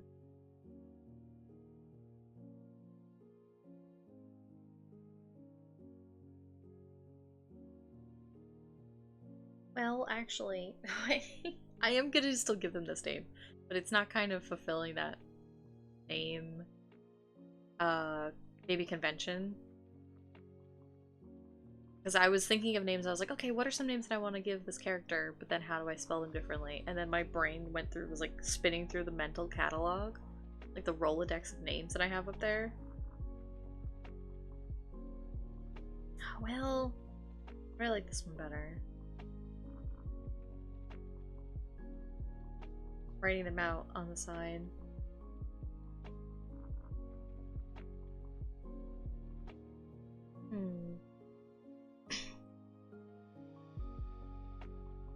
I kind of like...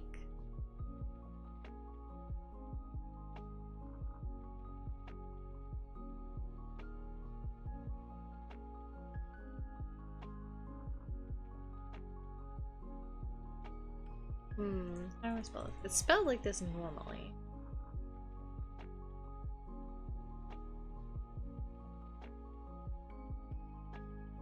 I have to keep pulling up a different tab.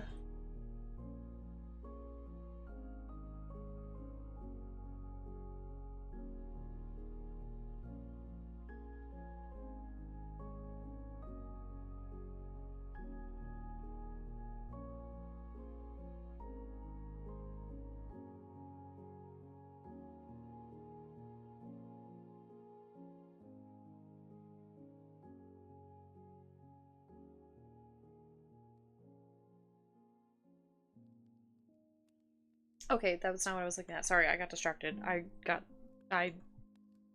Brain. Okay. I kind of want to name Lauren. Which is a real life name, and I knew somebody with that name. I want to name her Lauren.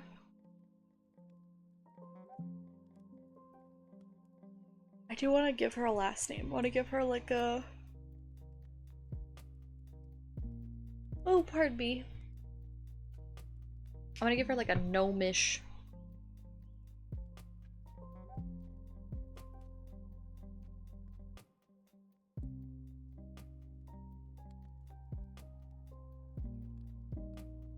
I like silver something. I like it like a metal or a gemstone kind of denoting like your family's trade, you know? I think that's fun.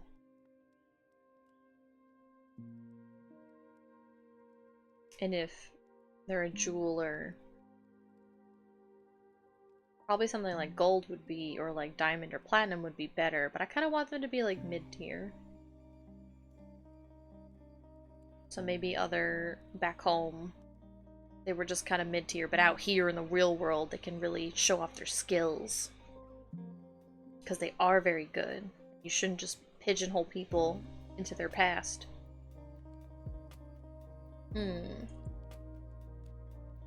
Silver what? What is silver? I need a noun.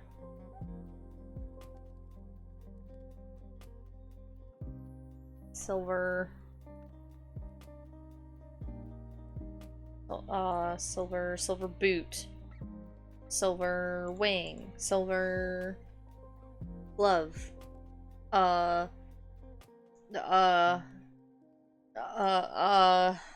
silver chair, silver box, silver hose, silver shovel, silver spade. Ooh, silver spade's kind of fun.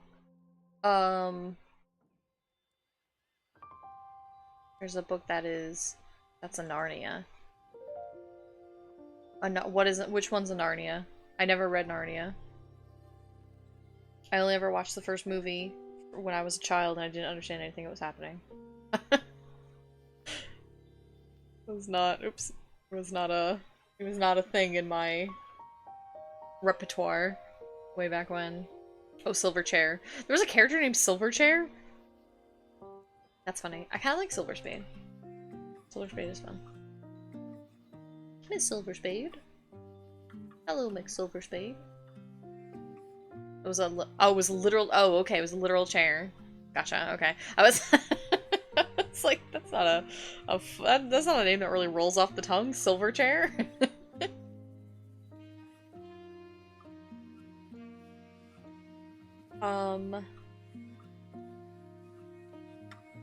What is a very elegant jeweler's emblem? They're usually just kind of like a diamond. It's kind of boring though. Maybe like a since their name is Silver Spade, maybe like a little trowel, kind of digging up gems and rings and stuff. That could be cute. It's not very elegant though.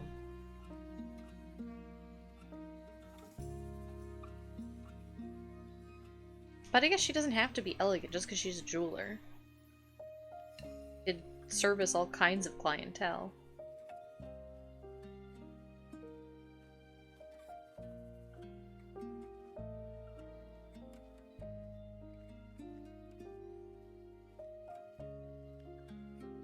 Why is Doug crying? Is Doug so sad? Is he so sad?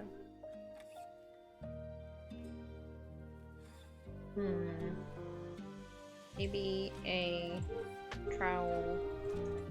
Why are both dogs crying?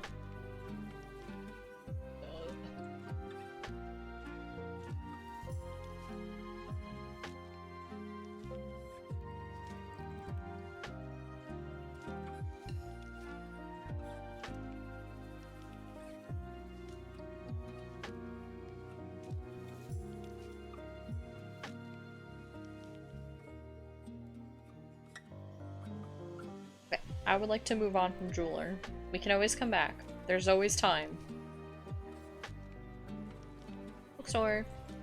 I mean, the bookworm is obviously going to be a dragonborn. Because I can. Dragonborn. I do already have the cider now. A wormling dragon curled on top of a horde of books. Because that's cute.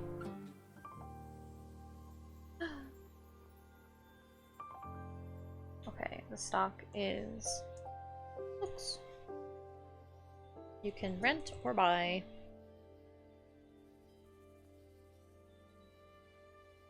Scrolls and magical tome. Variety of genres available and can request. Ah, I'm missing my R. You can request other books not in stock. However, it might be difficult to get a hold of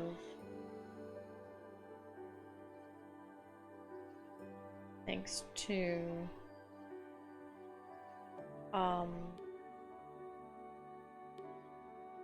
the danger surrounding the House of Reconciliation.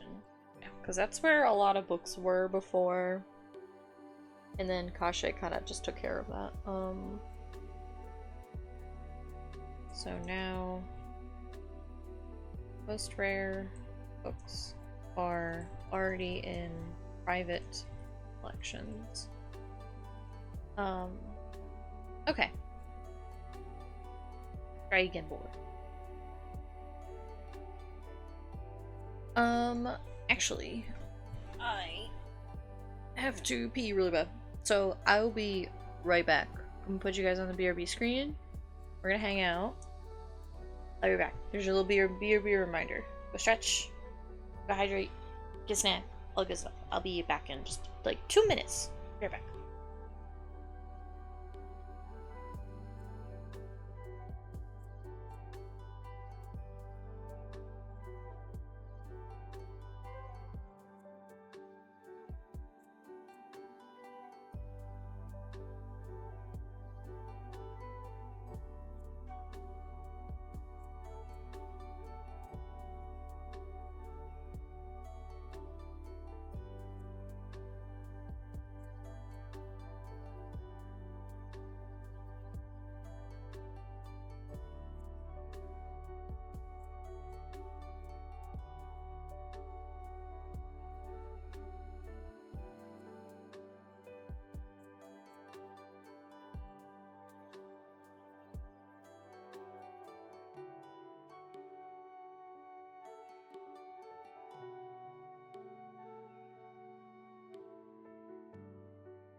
Hello, I'm back.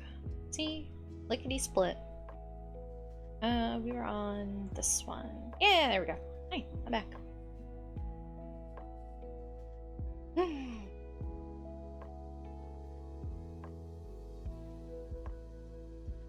I feel like the bookstore is also probably a prime location for possible fetch quest type of adventure, you know?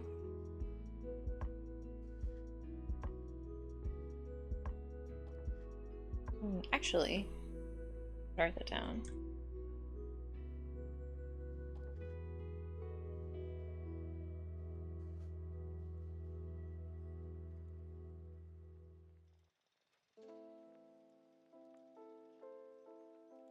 Oh, I also wanted to look up.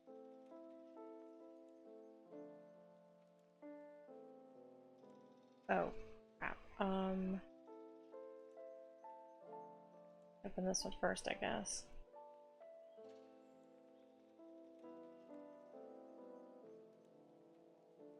Okay, that's not incredibly helpful. Hopefully you guys don't see this one. Okay, good. I had to open another Word document and I actually don't want to share it. If I share it's not a big deal, it's old defunct stuff.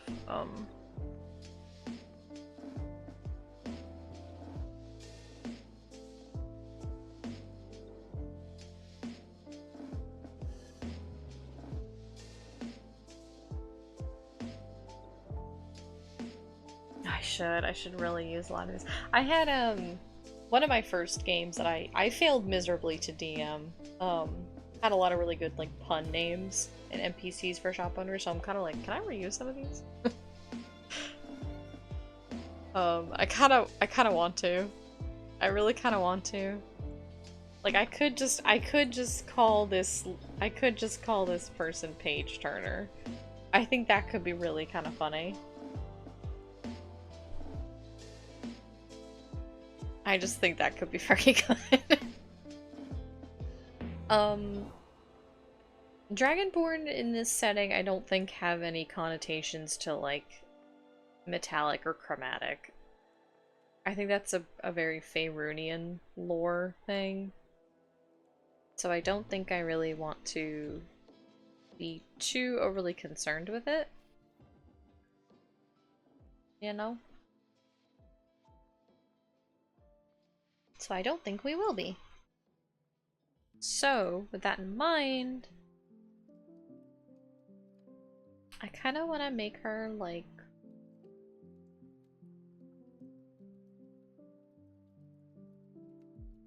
Actually, I wonder, do I still... Originally, if we were using the name Page Turner, she was not a Dragonborn, she was a tiefling. She was an old tiefling lady. But I kind of really like the name Page Turner, because it's silly. Do I still have her token saved? Let's see.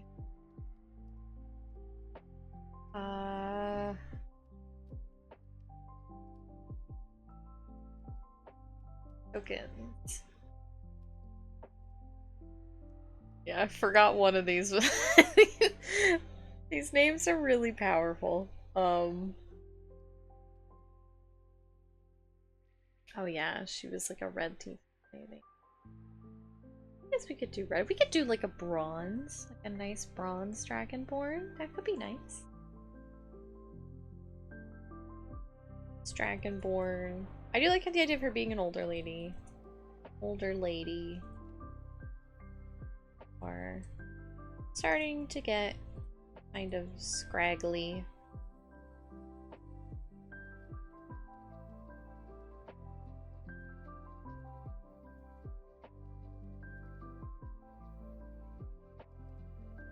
Kind of scraggly. I like that. Glasses for ailing eyes. But can still see decently enough even without them. Like, you know, she's like, she only just starts to need glasses. To all her sharp edges and shitting scales. She. Huh? Does this not need a comma? Okay, fair enough. Likes wearing loose but heavy clothes. Big sweaters. And shirts. Like that. Nice and cozy, easy to wear. She's got the granny core.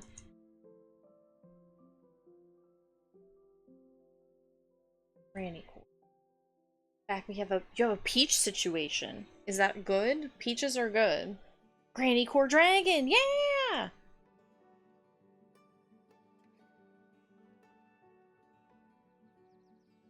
Very good. Yes, peaches are so good. We have like one peach left in the fridge, but I forgot about it. My parents have been eating them, and now the only one left is like all kind of wrinkly and old. I'm like, no, I missed my chance. Peaches are so good. My neighbor has a peach tree that grows into our yard, and my dad has picked a bunch, so we have to. Oh, that's so good. Fresh peaches right off the tree. You could make like a nice smoothie with them. That's usually what I do. I'll make them into smoothies, or I'll just cut them up and put them into like cereal or something. If you like pies and stuff, you could make like a cobbler. Or put them on like a cake. You can make jam. Peach jam. Peach preserves. Last time this happened, we had cobbler and pie for months. I mean, it's a good use of them.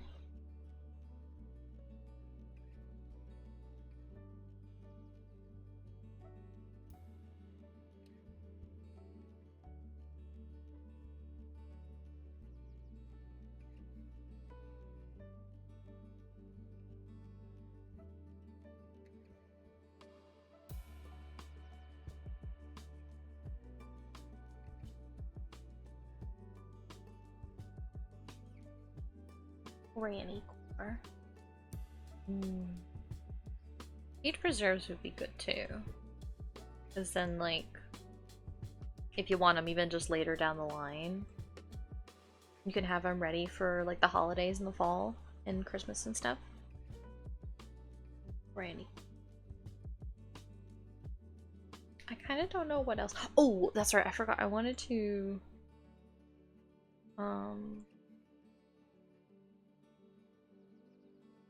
Oh, why is this? Why is this?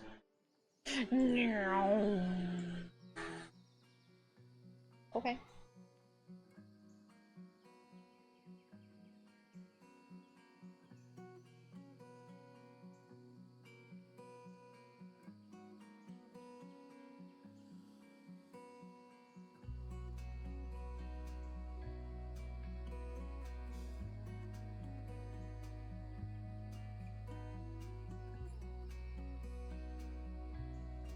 I just wanted to put that because that would be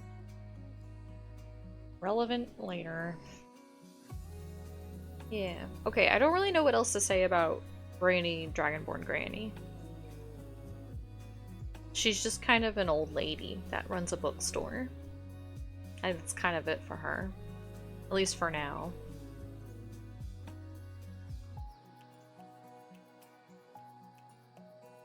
Ooh, where is...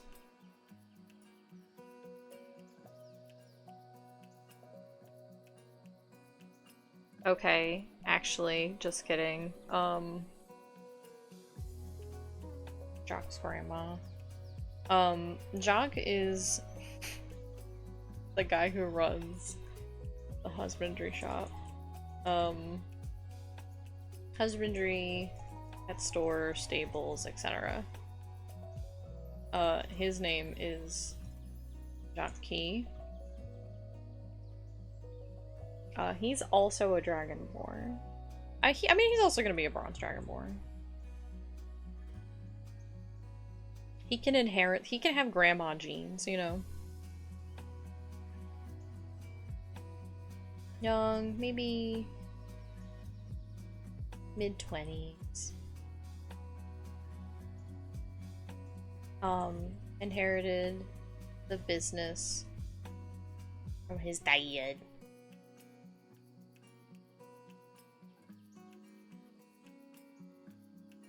Um, the whole family was local when Pesce took over, and they sought shelter at nearby sanctuary, ended up staying. So they're like from this immediate area.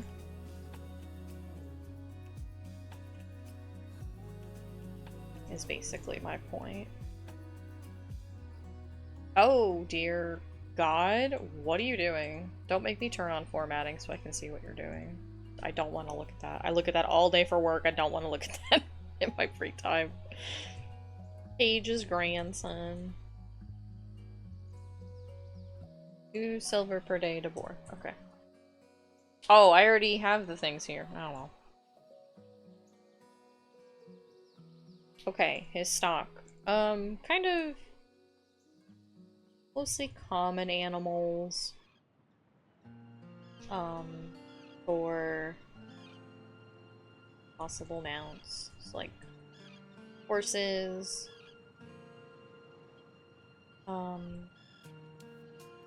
Well, I guess mounts or like work animals, you know. Horses, donkeys, mules. I'm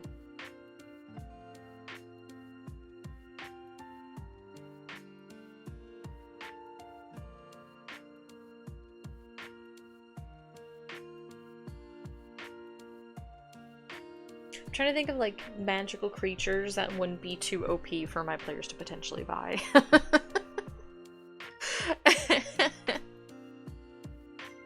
You know, like I'd love to give them like griffins or something because that's interesting, but I'm like, do I want to give them a griffin that then they can just fly everywhere? You know, it's that kind of issue. Tressims. What are tressims? Like those like cats with wings? Yeah. But that's what I'm saying is like, yeah, I'm kind of hesitant to give you guys like flying type stuff. Oh, actually, I don't need this document open, I don't think anymore. Horses, donkeys, mules. I mean, I can make them, I guess, like, super expensive, so maybe down the line you guys could get them. Like, not immediately, but they are there. I guess, yeah, that's true. Or expensive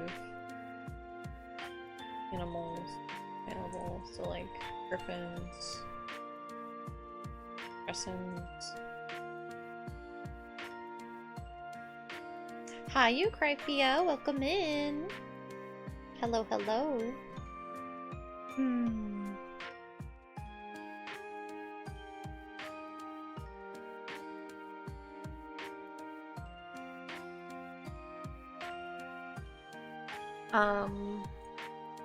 Used to have like dogs. They were stolen years ago. Miles.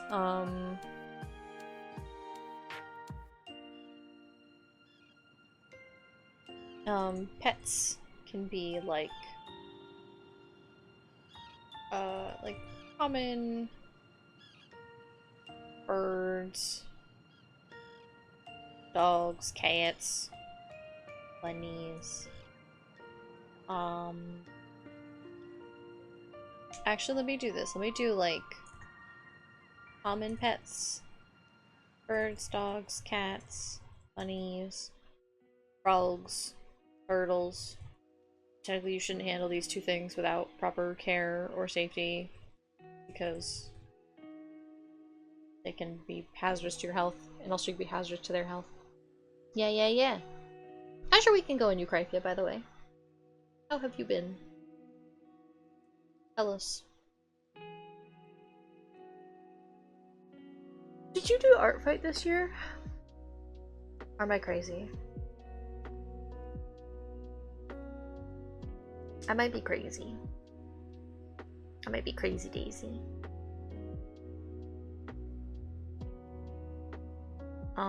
Lizards. You can get lizards are a common pet. Okay, we'll stick with that, just like kind of common pets, you know. Uncommon pets. I want jackalopes to be a thing. Set up and then didn't draw. That's so valid, bestie. That's so fair. It can be a lot. It can be a lot of fun, but it can also be kind of overwhelming. I remember the year I did it, I set up like a whole like request form and stuff so people could like request for me, and then I would try to do like revenges and blah blah blah and stuff like that. I for sure did not get through everybody, not even close. I did draw a lot, but it was a lot. Wait, are Tressums like big boys? Or are they small? Oh, they are small.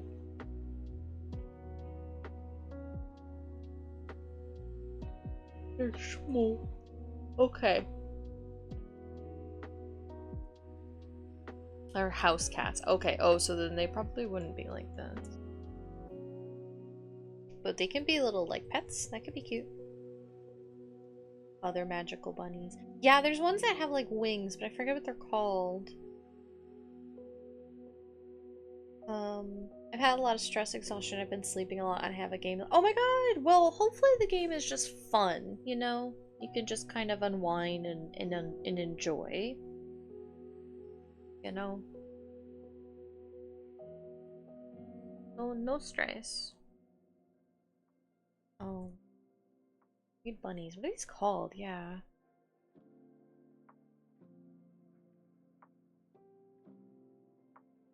What's a winged rabbit called?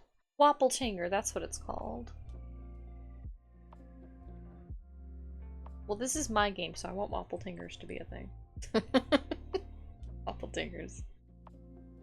Almirage. Oh. Almirage.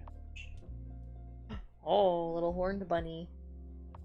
I feel like I'm definitely gonna... This will be a thing kind of like the stock of, like, kind of like store stocks, where I don't want to sit here and just, like, list, like, look at a word... look at a list. But I will probably look at, like, maybe, like, folklore lists of animals and stuff. Chocobos are a thing in my world. No one can bully me. Yeah! Dude, if you like them. And they're also... I've definitely seen chocobo type things. I mean, they're kind of in, like, Avatar Last Airbender. They have what they're called, like, ostrich horses or something. Hi, Eli. Welcome in. Howdy, howdy. We're working on D&D shops. We're on the pet store right now. How are you doing? How's your weekend been? Used act beaks and made them bigger. Ooh, I kind of like that idea, actually, as like a more expensive mount. Oh, Eli, what's wrong? What happened? What happened? What happened?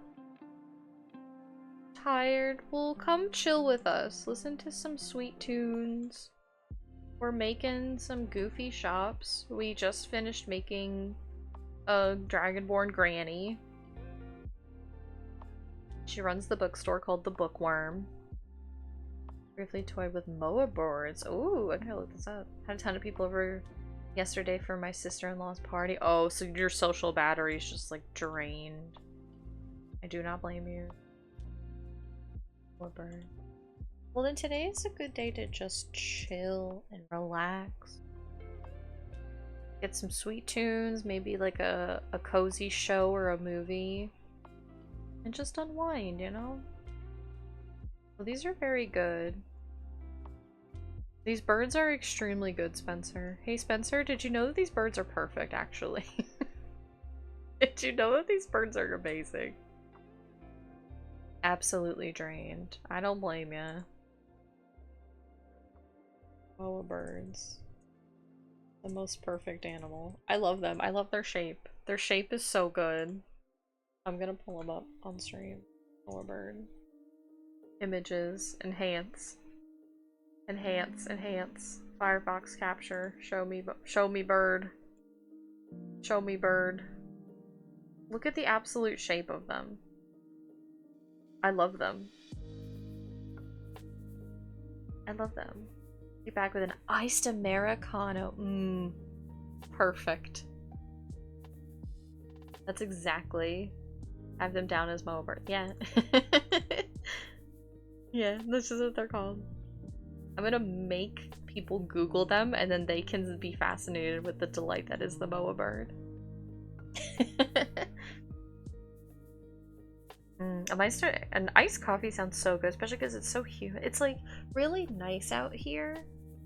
Like it's like now it's sunny again, and there is like this very gentle breeze, but it's just so humid that it's just like wet. It's not a good feeling, despite the fact that it's thankfully not hot anymore. We got a storm last night, and that kind of cooled things down, but it's still very humid. It's like, ugh. I have an extremely stupid story about Moa. I can share it later. Please. Please share. I want to hear the story. 105? Oh god, no. No.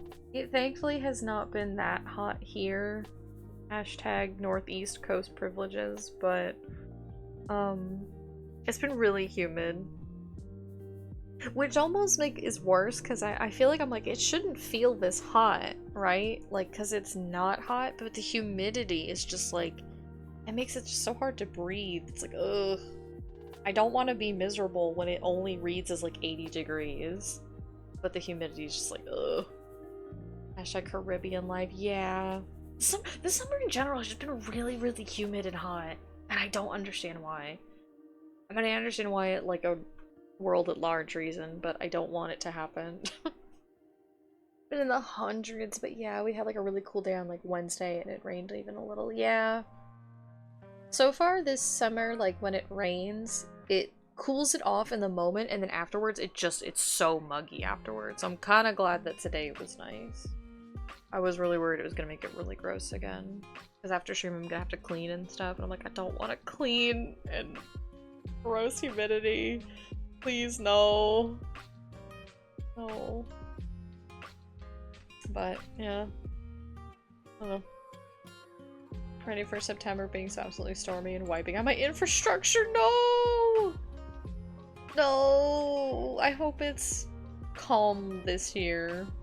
I don't know if it will be, but I hope it is. I hope it's just manageable, I guess. Even that doesn't feel very good to say. Any herb is rare. Oh yeah. Well, I don't need that anymore. I like the Herbert that we made.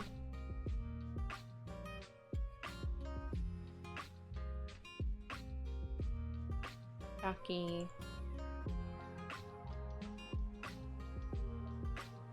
Yeah, I will look up. I'm gonna put a note here. Look up other animals. I'll just leave the smiley face in. Why not? There. Yeah, just put moisture in the— yeah, I literally— I don't think that this is TMI, but when I went to the bathroom earlier, I went to grab toilet paper, of course, and it's literally just so humid that the paper was just like falling apart in my hands. I'm like, could you fucking stop, please? I just have to piss. It's like the paper is just so humid. And like when I'm going up and down the stairs, like the hand railing is just like, the wood just feels like wet. I'm like, oh my god, this sucks. This sucks. I hate this. This is the worst.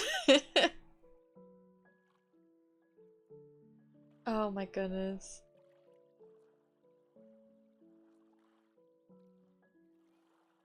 Okay.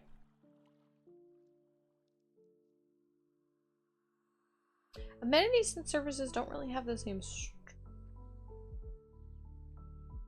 but I do kind of still want like details about— oh.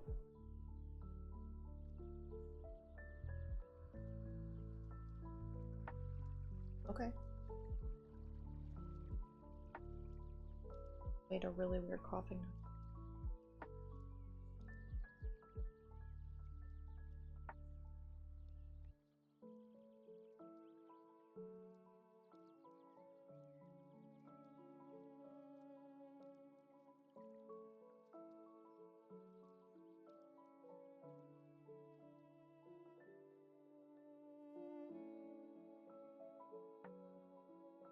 think she's okay. She's just sleeping. Okay. What's I saying? Oh yeah, I think I kind of want to keep, because these are going to be like services, so they're not really like shops in the same, but I do still want like important NPCs, right? What do I have?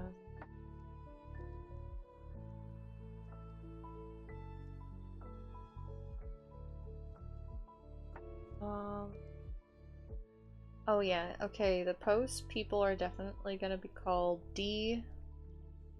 Yes, I'm going to just reuse these characters because I just really like them. So D Liver is a owl Aarakocra. Can I spell it? Yeah, okay. And then just in time. Looks like actually he was a halfling, which I'm kind of okay with keeping that. I haven't used any halflings yet. Let me see.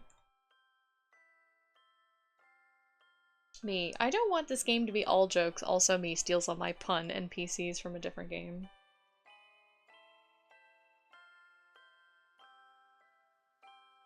Can I just read some of these names that I had?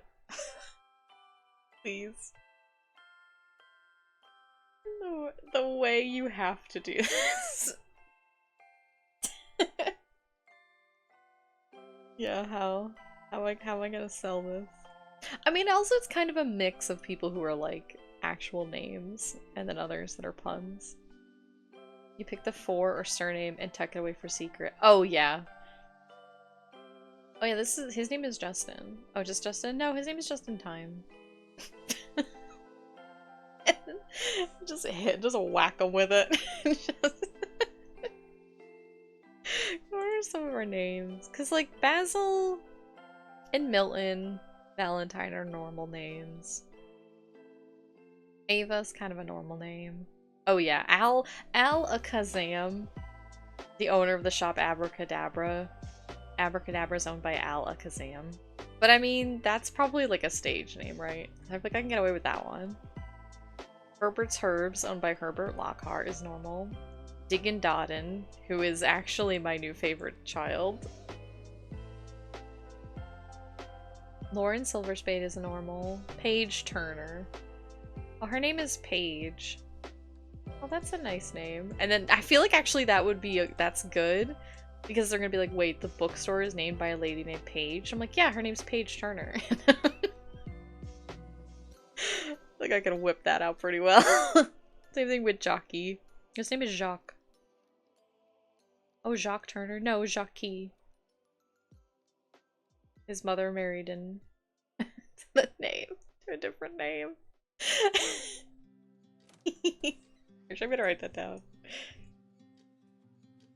Paige's daughter married into surname. Do Dragonborn follow this naming convention? They do now, because they don't want to think more about it. D. Oh yeah, we can get our delivery girl D to take that for you. Deliver. Yeah, these are good. These are really good. Yeah, I had Anita Knapp. I'm gonna just... Her name is Anita Knapp. She ran the inn, I think. There was a farmer. His name was Barney Flute. And he had a pet griffin named Andy Griffin. And yes, Barney Flute was absolutely just a Google image of Don Knotts.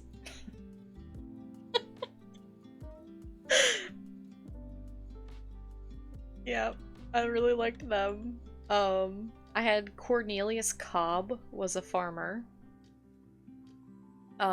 D Liver was she's the post lady. Doug Graves is the gravekeeper, the groundskeeper. Ginger Vitus. Ginger Vitus was like the dentist apprentice. Yeah. I liked her. Oh yeah, there was Hedda and Romaine Lettuce. They were siblings. Hedda and Romaine. I think Roman? I think oh no, his name is Roman. The mayor, I was really proud of her name. Her name was Helen Highwater. I really like that name. I'm really proud of Helen Highwater. Jack Be Nimble. His name was Jack B. Nimble. I forget what he did. I feel like he was like the doctor, barber, dentist kind of guy where he did like everything. So he was a jack of all trades. And Jacques, just in time. Oh yeah, the general store was owned by a person named Lois Price. There's a drow named Lois Price. Jack Be Nimble, Jack Be Quick. Oh, that was his brother, yeah. I didn't have a Jack Be Quick, but I'm kind of tempted to put these in, like, this game.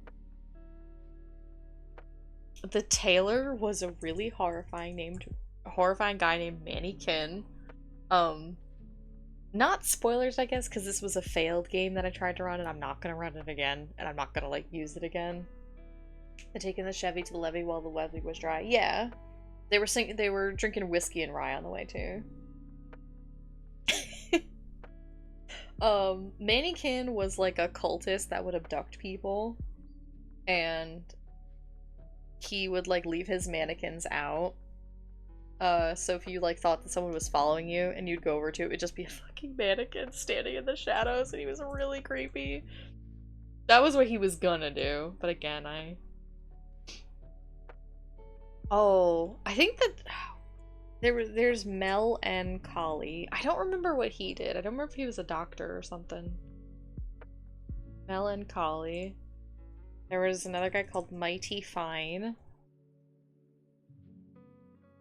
Oh yeah, the cleric, the Timora cleric was called Nat Venti, so he was a natural. His name was Natural 20.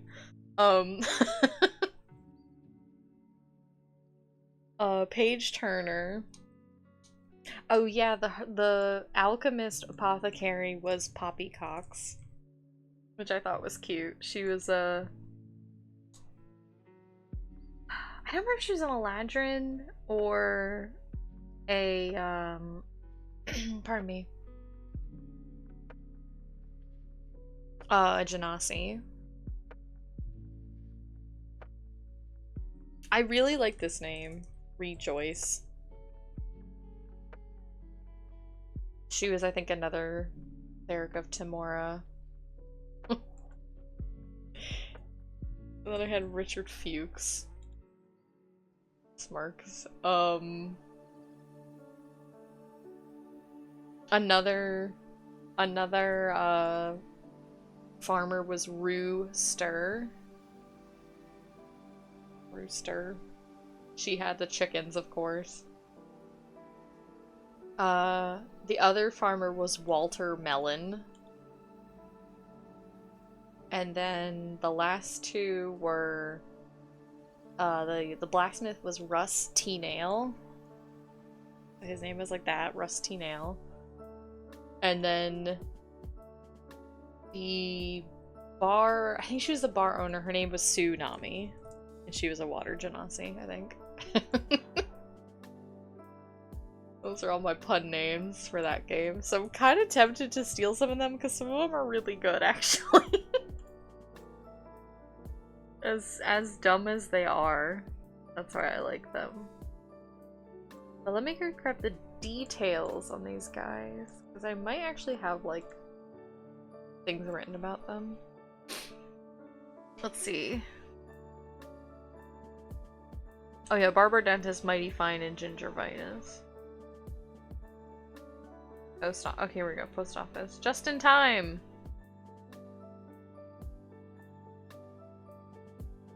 Oh, this is such a cute little character note that I wrote for Just in Time. He's a young halfling man.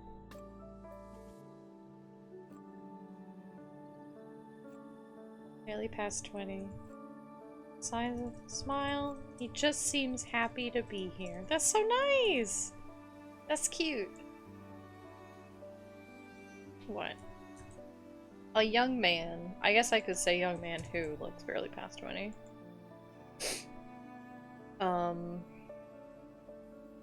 He has short blonde hair. We'll give him brown eyes, because brown eyes are cute.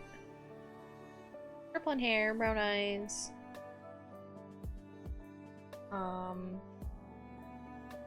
Always dressed prim and proper in his uniform. Okay. Deliver is, I know she was like an owl. Runs delivery. Oh, that's right. Yeah, he worked in the shop, and then she was like out delivering.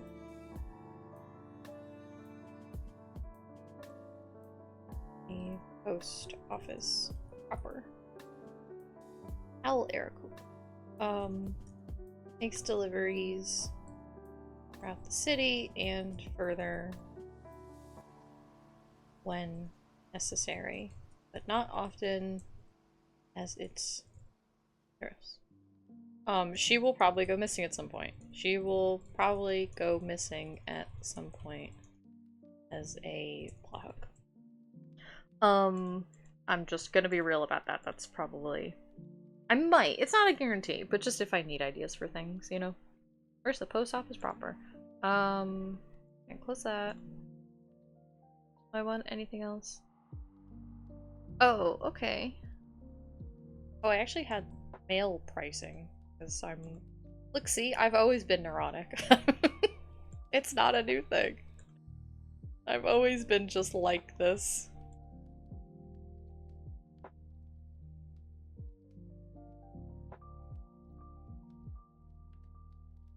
I would say buy more detailed maps than what you'd find at the store. I'll have to hop on out of here for the game, but I do want to say the new game I'm going to play in is the anomalous powers manifold, bending space and creating infinite mazes in impossible ways. And I named her Mary Claire Esther. I love that. That's so good. That's so very good. Please go play that game and go have fun. That sounds really good. I love it. That is a top tier name. Exceptional, chef kiss. But also thank you for hanging out. Thank you for stopping by. I hope you have fun in your game. I hope you and your friends all have a good time. And enjoy the rest of your Sunday. I hope you bring lots of stories and adventures back to us next time we see you. Oh, yeah.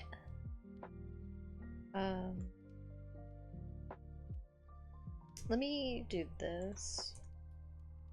Delivery services, and then I'll indent these. Teleportation services are available as well, but very expensive. I'll probably have to like look up the spell component.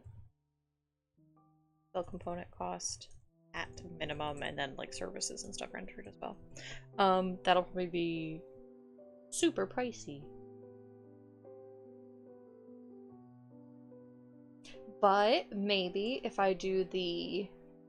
If Dee gets kidnapped and they gotta go help her, maybe that could give them like a discount on teleportation services later on.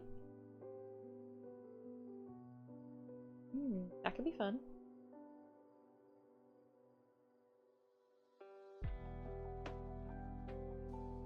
What is like, when you guys play like tabletop games, what's your like favorite classic adventure that you either have played or you've always wanted to play? So like, you know, going into a dungeon for treasure, or slaying a dragon, or like fancy gala, like that sort of thing. Because tabletop games are like so varied now, and that's great and I love it. But what's like a classic thing? Never actually gotten to fight a dragon. Yeah, I feel like that's one that's like so stereotypical to the genre, but yet it's not actually very common. It could be fun. I don't know if I have. Oh, I guess I have actually. I think in Totacos we fought a dragon. We fought two. Wait, two? No, just one. But it was a baby one. Otherwise, I think it would have eaten us. I think this is fine. It's just the post office. Now here's the question. You've never gotten to fight a dragon. Have you ever wanted to?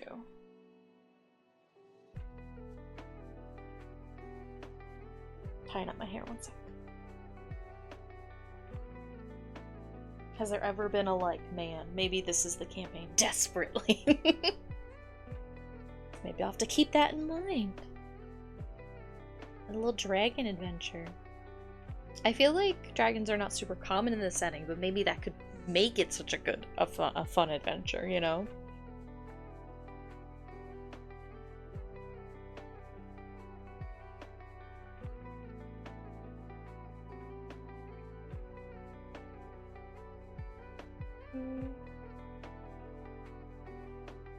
Okay, I think it was probably originally dedicated to Helios, but since becoming a settlement, there have been altars established to Svensi Roebuck. Oh,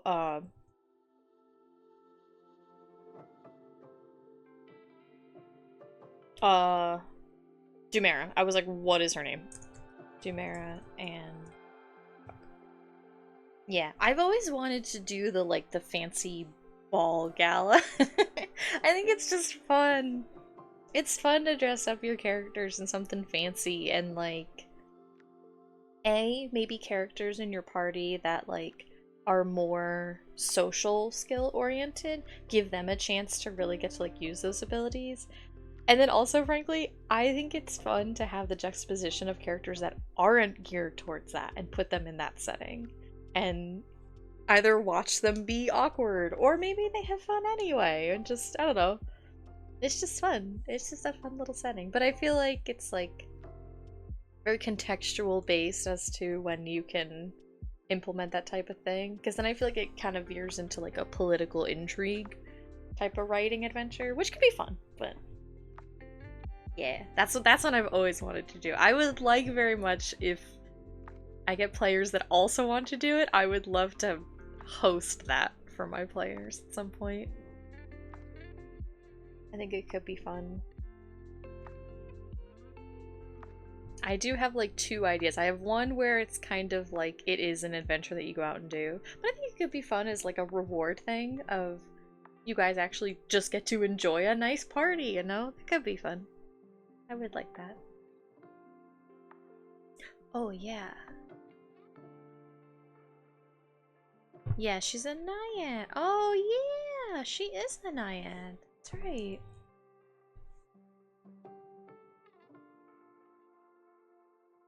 I forgot.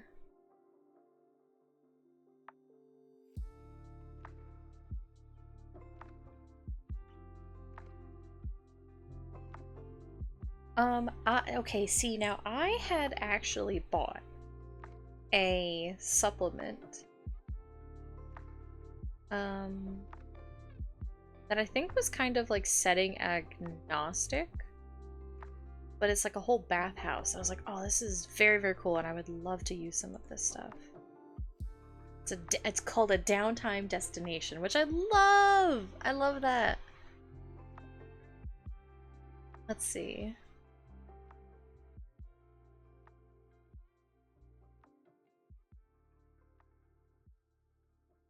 But I kind of want to put it in the city. I don't know. I'm kind of wondering, no, I think I do. I think I want this to be in the city. And then... But I guess if you're in the city, you're already kind of well rested. So maybe it would be fun to put it outside. I don't know. I'm because right, it could be nice to come across it outside the city. when you like need a rest. But I think this is mostly like a social kind of thing. It was an incredibly cultivated atmosphere.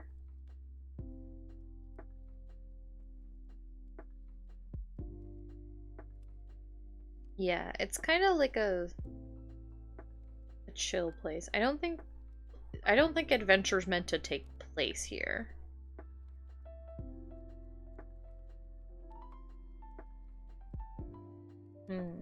Bathhouse curator.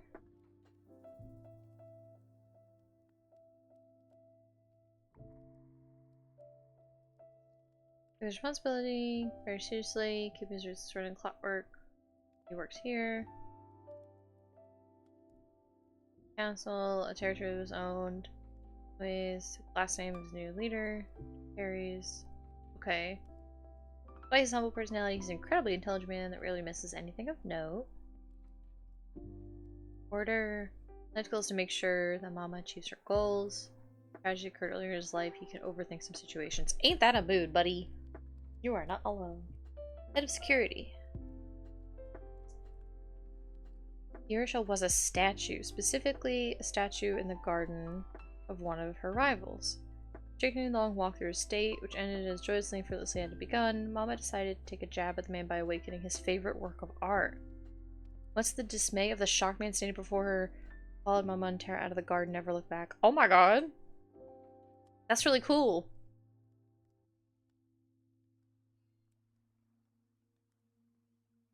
Slowly, her body, once no more the animated stone, began to soften in spots and turn to flesh.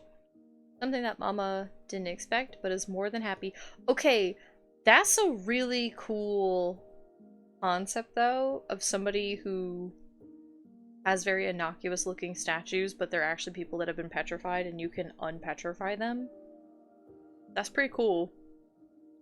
I don't think that's what happened here. I think that this was like a statue that then she animated and is turning human. But both are cool. In terms of which people from otherwise. Code of conduct. Weapons and armor to be checked at the door. Physical altercations are not tolerated. Drinking is encouraged, but drunkenness is expelled. Civic behavior is a permanent ban. Golden rule, what Mama says goes.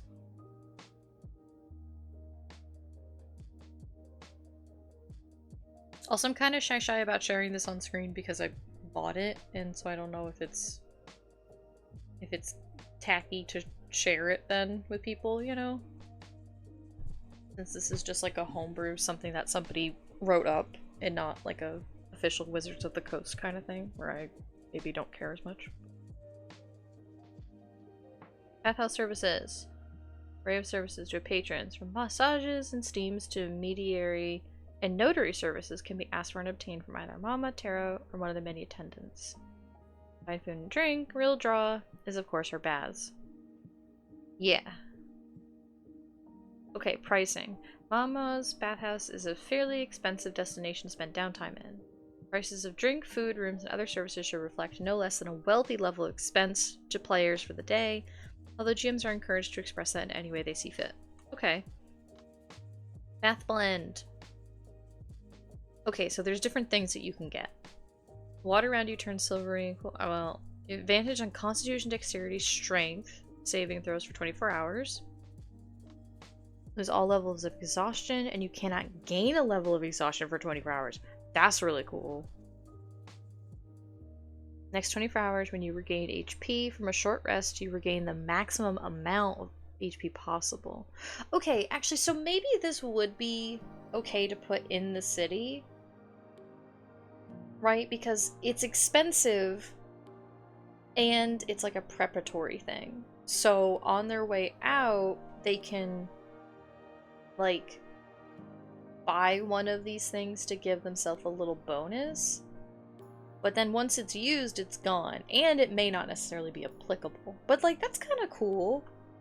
So once they've kind of accumulated some wealth, because I feel like that's a thing in tabletop games, is like money is such a common reward, but then there's not usually a lot of stuff to buy, and that's partially for the sake of like balancing the game, right? Is like You don't want to give your players too many magic items and they break your game and then nothing's a challenge. Not even that, like, you know, you don't want to be adversarial with your players, but if everything is just super too easy, then it's not challenging or engaging. Hi, Rampant Bacon! Welcome in! Howdy, howdy! Ugh. How have you been? How's your weekend been? How have you been enjoying Final Fantasy?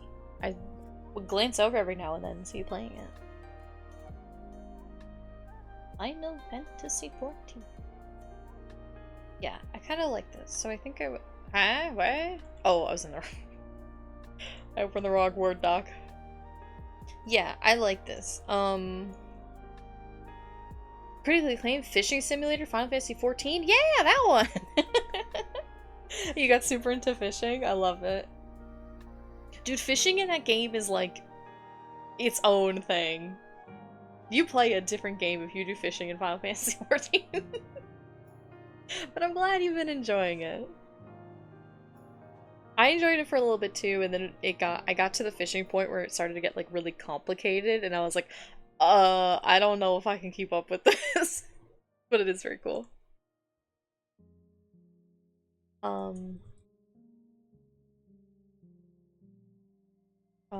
So you can get like special baths and treatments for special bonus effects, but they are expensive.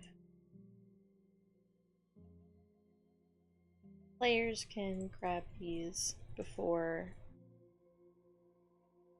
embarking on an adventure. Adventure to take the effect with them, or to clear any, just quote-unquote debuffs before setting out again. I may max out the free trial fishing in like 2 days once I found out where to start it. Yes! It's fun, dude. I mean, I'm not joking, Rimping. Like, we always joke about this because it's true. I started playing Final Fantasy 14 because Layla told me about, Wretched Thing told me about the botany. And she's like, you can literally just gather plants and you don't actually have to do anything else if you don't want to. And I was like, sign me up. And so I started doing botany and I maxed out. I literally filled my entire inventory of just stuff that I just was having fun gathering. And I think my botanist was higher than my marshal job for the longest time. And then finally, once I ran out of inventory space, I was like, okay, I guess I'll progress. I have to progress the main story far enough to get, like, the Chocobo saddlebag and retainers and stuff. And then at that point, I just kind of kept going, but that's how they got me. I was a botanist, OG. OG botanist. And I picked up Archer as my starter class because it was, like, a chill class where I like DPS. I'm like, I don't have to worry about like tank or healing responsibilities. But also, I got to 30 and I could use the bard player. Play music. So botany and music is what got me into Final Fantasy 14.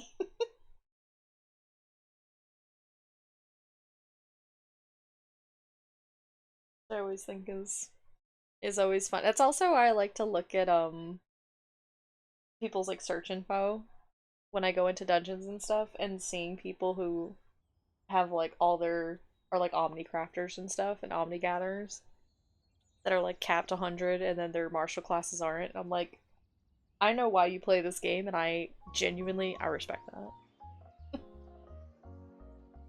It's so good. It's fun. Okay, what is this thing called?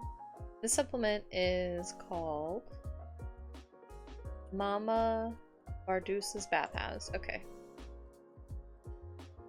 Mama Bardus's Bathhouse. For reference. Okay, I will do that again, like that's like an off-string thing. And I frankly don't think the players will be able to afford this stuff right out the gate anyway. So I think my problem is the game has so much to do and I kind of want to do everything. Yeah, I was very fortunate in that I got into the game and caught up This is all like old information I'm gonna have to delete. I caught up during like the height of oh no, dude, you're fine. Yeah, no, you're good. Kind of like in the height of like Shadowbringers patches.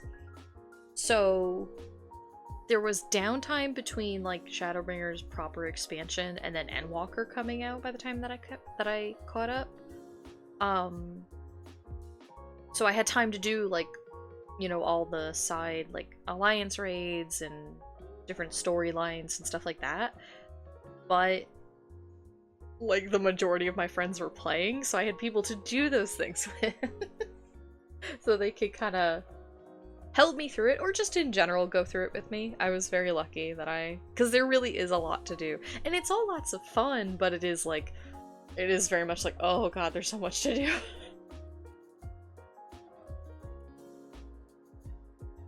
Okay. I kind of wonder if... Actually, maybe this should be, Oh, that's right, but it has the bounty hunters in it. So it is technically a... No, I'm gonna put it in... I'm gonna put this in, Ah, don't like that. That might be spoilers. Oh, we never named the jeweler. Shit. Crap.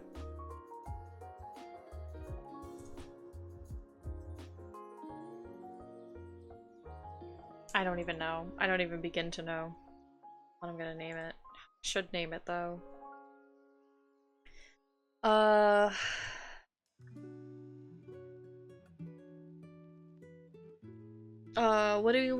What can we name a jewelry store? Because apparently where I live IRL, everybody just names their jewelry stores after their names. Where's that, like, 100 that I have? Put it here. 100 shops. Do they have a... Whoa. Please. Sorry, I tried to do a search and... Oh, that's good, but...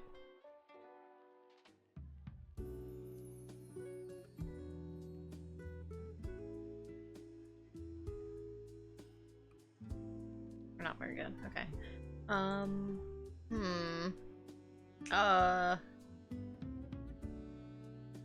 Google, can you help me? Jewelry store names.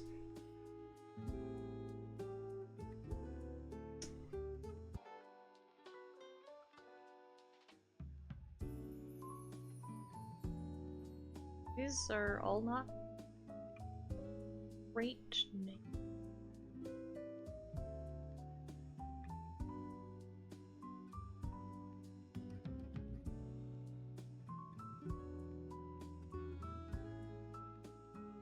What about...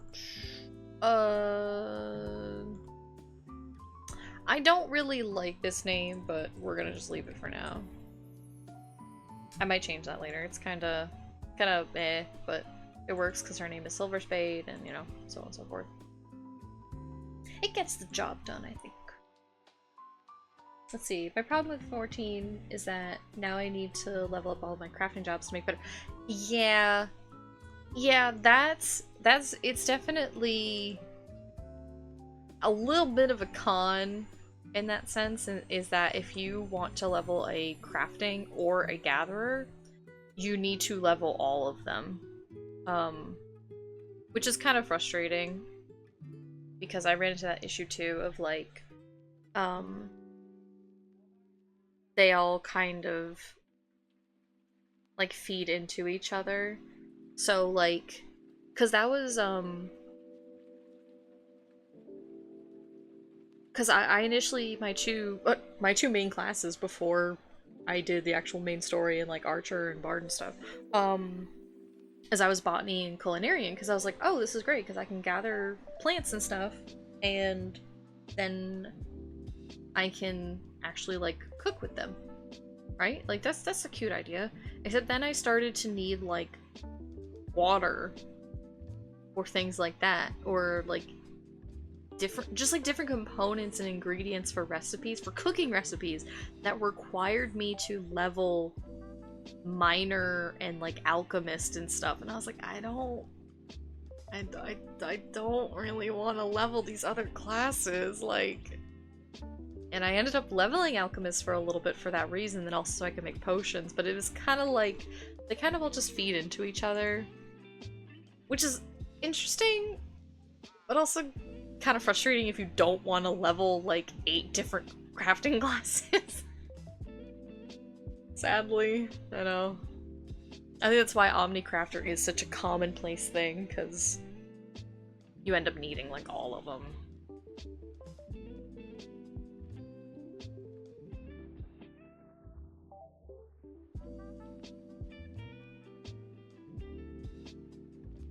Oh, it's a barcade. Isn't that a thing? Barcade.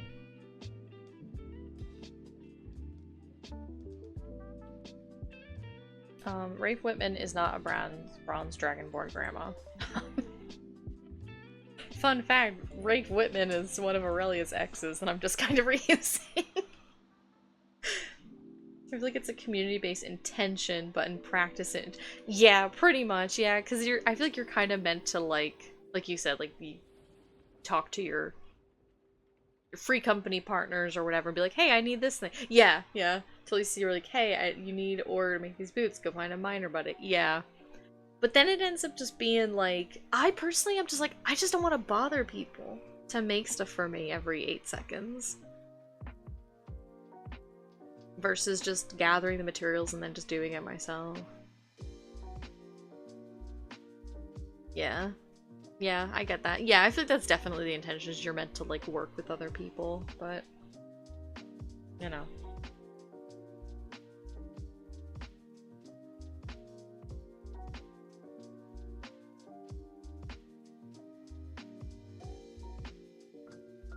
Oh god, how much of this is gonna be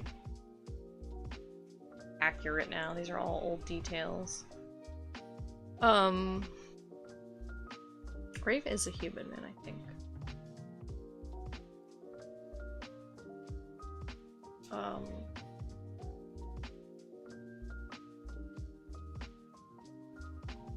Early to mid-30s.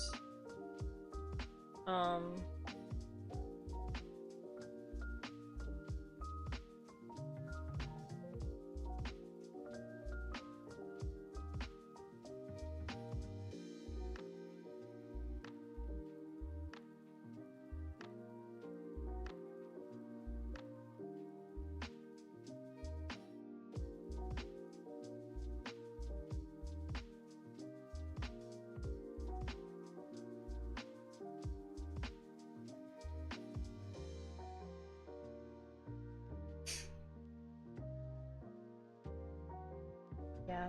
Honestly, kind of same thing with repairing, is I wanted to like be able to repair my own gear.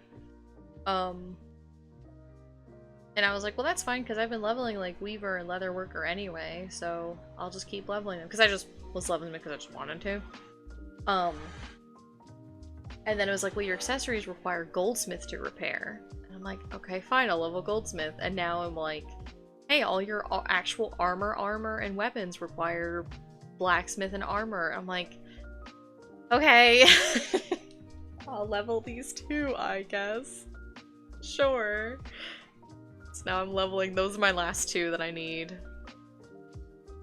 Technically now I need to level all of them because level cap increase, but those 2 are down in like the 20s still for me.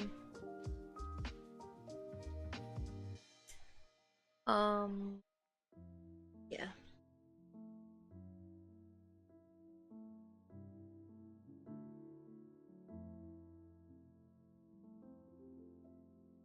Oops.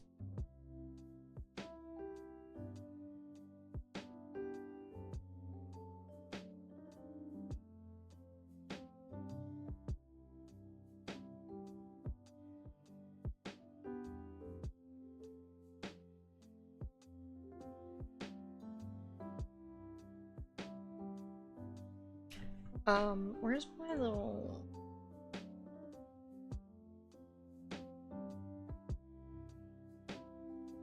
Oh, yeah, here it is. Oh yeah, I want to put these somewhere.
Man. Oh yeah, this would be portal though.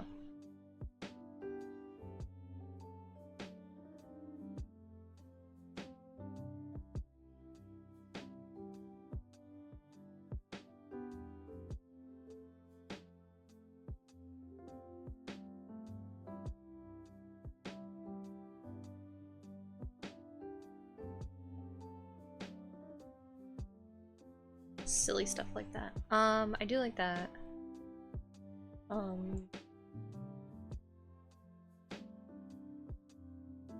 Oh, I just got super hungry. Frick. No, I don't want to be hungry.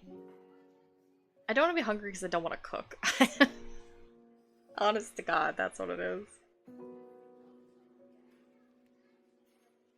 I literally just felt like my stomach like rumble. So it's not just like, oh, I'm a little hungry. I like felt my stomach rumble. Like, oh no. Let's see. Actually, I think that maybe I will keep some of these details about Rafe just because. I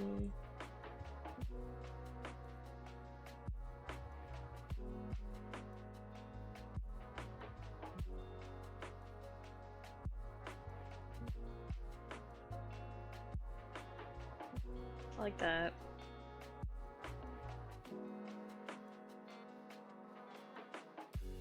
Well, thanks for hanging out, Spencer. Yeah, it's been nice chatting, and thank you for helping me make different characters and shops and stuff too.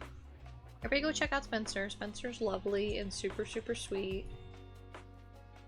Makes great art, has commissions and stuff open, has a shop, makes stickers, lots of cool stuff. Go check out Spencer. But yeah, thanks for hanging out, and I hope you enjoy the rest of your day. Stay cool, please. Stay hydrated. I hope your AC gets fixed. I'll see you around.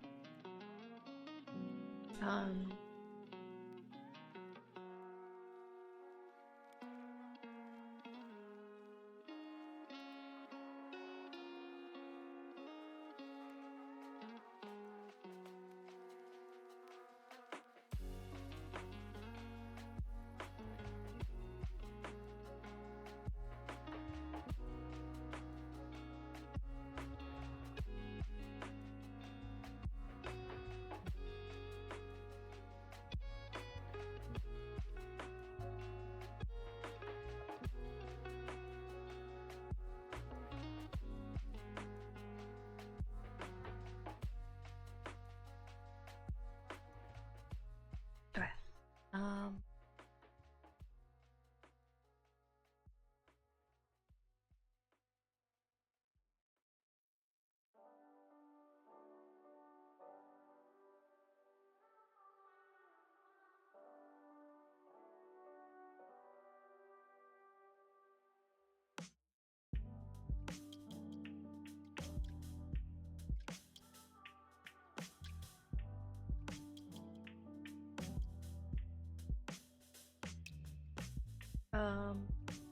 Settlements is the word I'm looking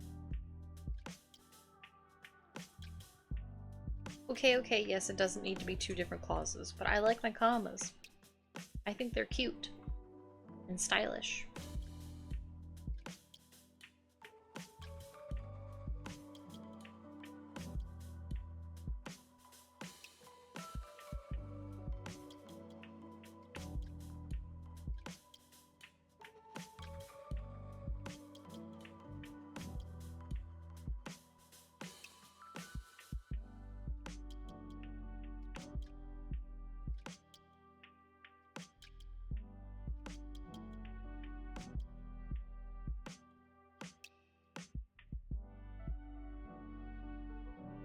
Oh my god, I did it again! I just like commas! Leave me alone, Microsoft Word, jeez.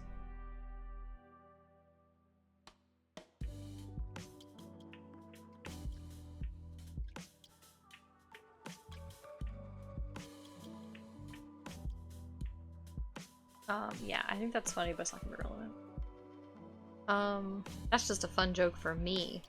That he's one of my OC's exes.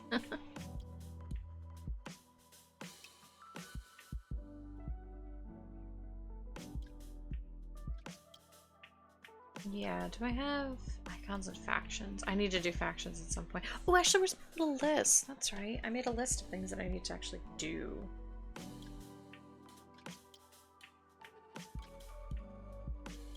Oh god, I picked up my phone. You know when like you pick up your phone and you just suddenly get like 800 messages?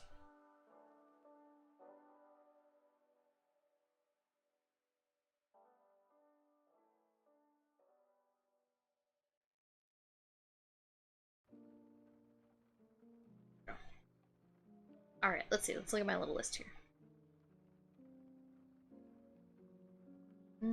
I think we've named every shop actually at this point.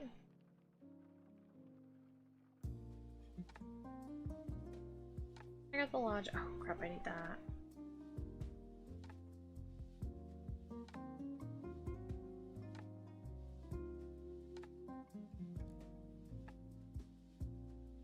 Oh god. Ugh. I feel like I've done so much and yet, like, I can't actually really cross anything off my list. That sucks. Okay.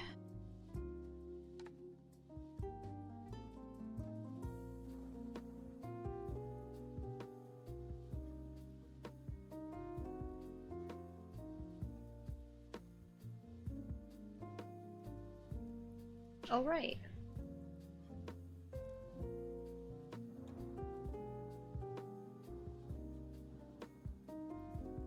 Oh, if I want this to be true.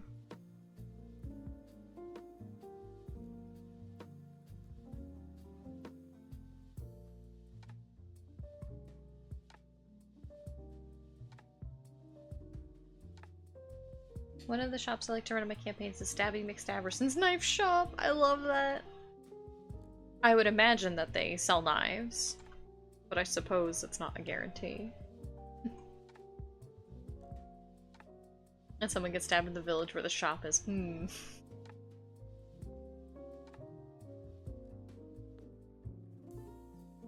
Spoilers, I probably shouldn't show that on stream. Crap. Build the infrastructure. It's completely unrelated to Stabby's shop. Poor Stabby. He's just trying to run his business, you know?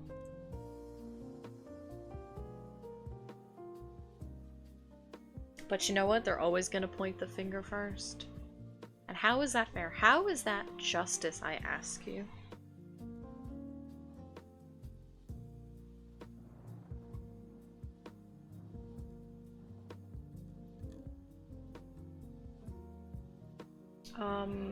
God, this is such a complicated thing. It's not complicated, it's like once I have it set up, it's fine. But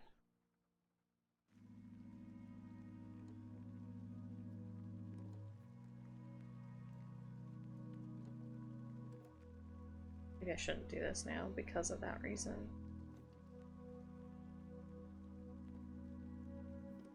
I actually have to like compare my different notes and stuff. And I don't think I really want to do that. Especially after streaming for 3 hours. We'll do other stuff. Okay, administrative center. I mean, it's kind of just pretty much just this, to be honest.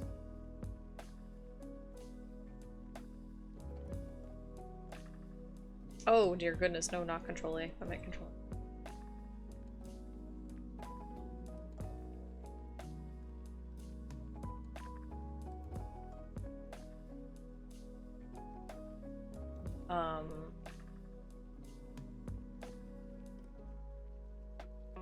I don't even know. I don't know anything about administration.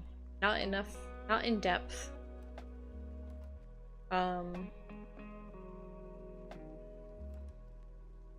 Political offices,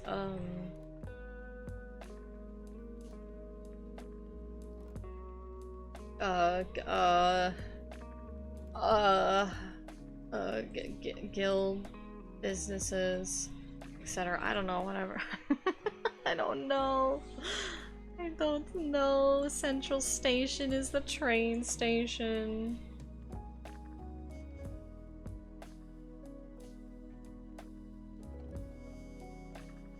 Majority of its population has moved to Sanctuary. And yeah.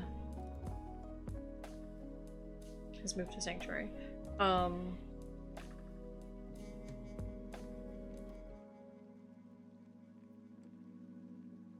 All Rydell lines converge here for maintenance, scheduling, etc. Whatever. It's fine. It gets the point across. This is the primary train station. And then they go out from here to other smaller stations. This is the hub.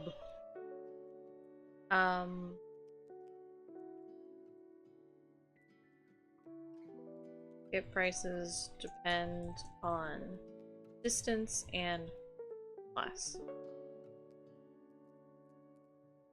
So further distance and nicer accommodation's a word that I don't know how to spell either. Accommodations equal bigger price tag.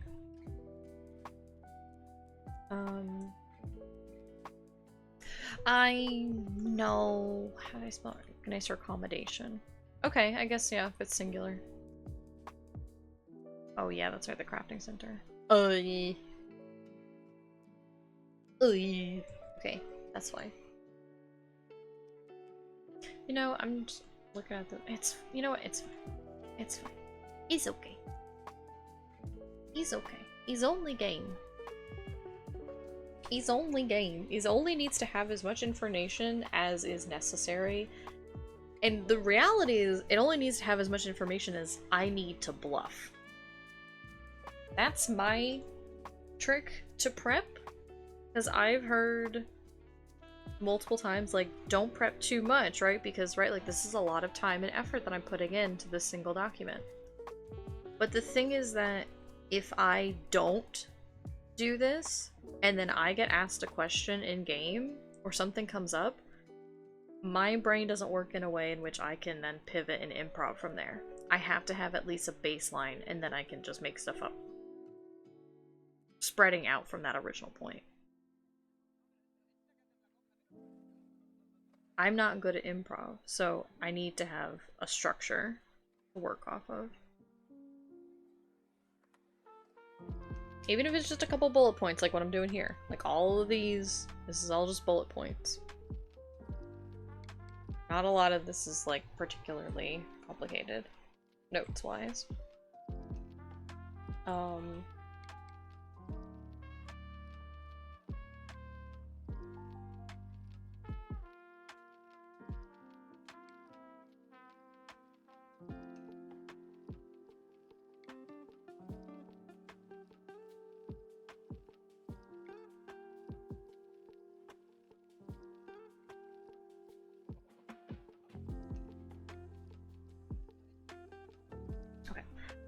Crafting center. Yeah, this is gonna be a lot of enchant.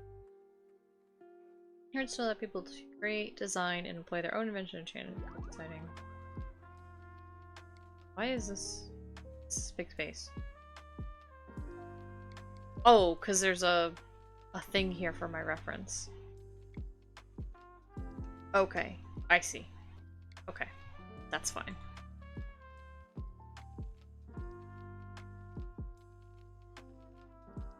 There we go. That way I can at least...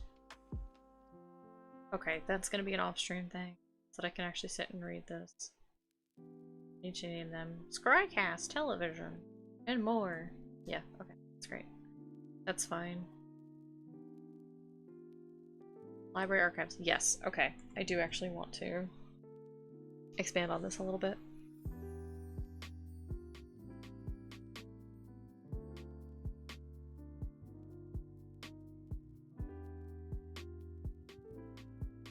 Okay. Run and facilitated by... I'm just gonna call them curators for now. I was like, because I can!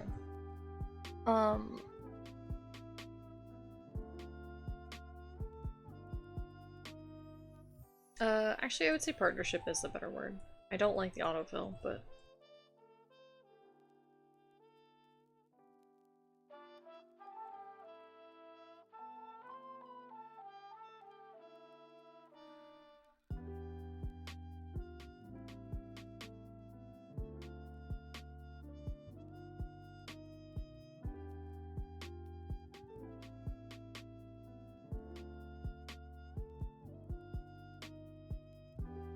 Why are you telling me this isn't? Okay, I guess that's fine. I wanted two so that it stuck out better, but I guess one is fine. It'll just stop putting that blue line there because that'll bother me. Okay.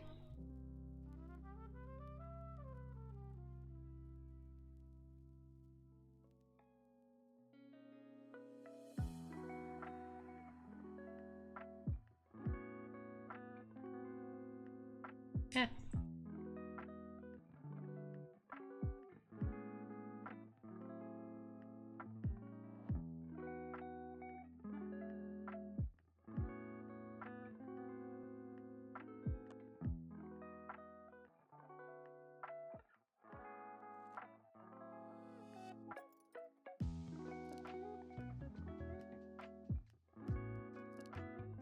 I guess it's not a library then, it's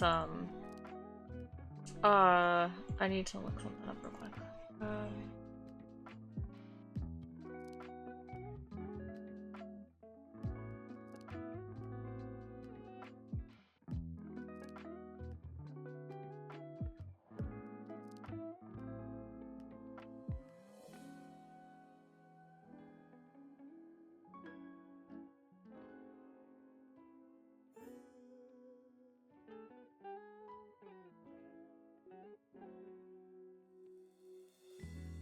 This is the one that I passed by all the time.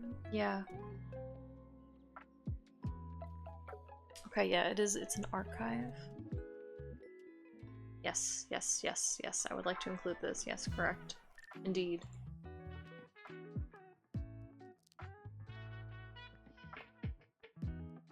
Okay. Yeah, it's not a library, it's an archive.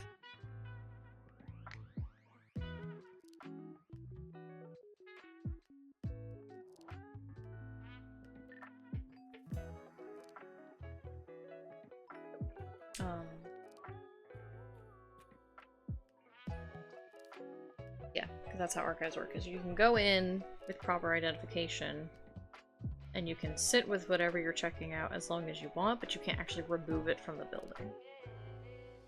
And I would like this to function the same way. Kind of an in-between of an archive and a library. Real life, an archive, most archives require proper like identification, like you need like a student ID or a research ID or something like that. This doesn't for the main stuff, for the common stuff.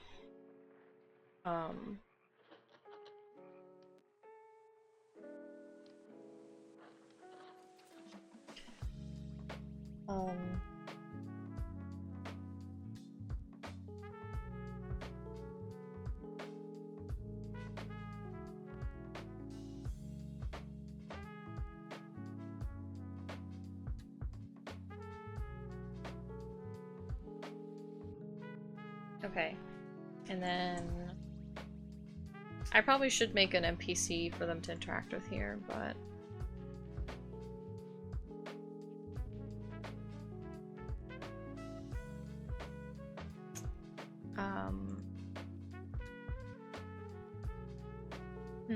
what could we make? Let's see. We'll look at our ancestries. Dwarf, elf, half-orc, halfling, human. Centaur, deep gnome, dragonborn, gnome, grung, herringon, kenku, kobold, tabaxi, turtle, bonte. A tabaxi could be fun. Let's make a tabaxi.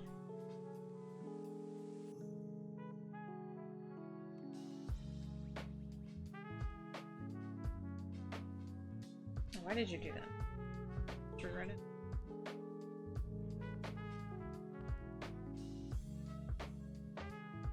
Fine, like before. Tabaxi. What do we want to name our tabaxi? Let's go look at names. Names. Where's my names list?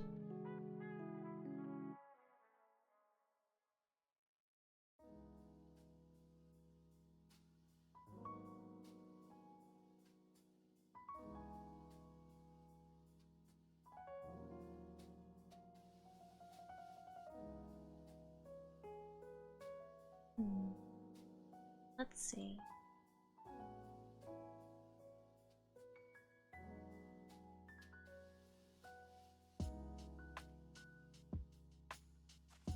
Did I use that name for something?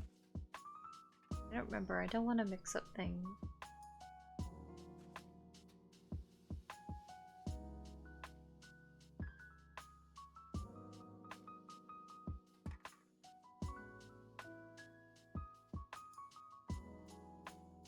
I forgot I have a name in here that's just Debbie Deathroll, and I'm pretty sure that's a joke from my friends. I have Claire and Rick, the clerics.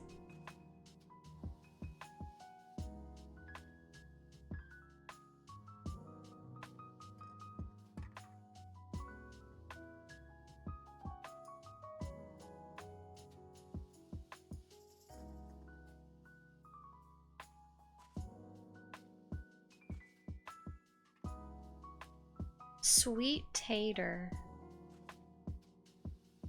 Why is that in here? It is a name that brings me joy, but it's not really a name I can use.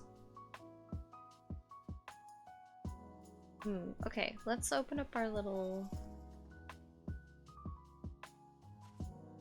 I wonder if it has it. They do have a tabaxi generator. Oh, these are not really what I was expecting. Ooh. Although, okay. I'm having a brain blast for the curators.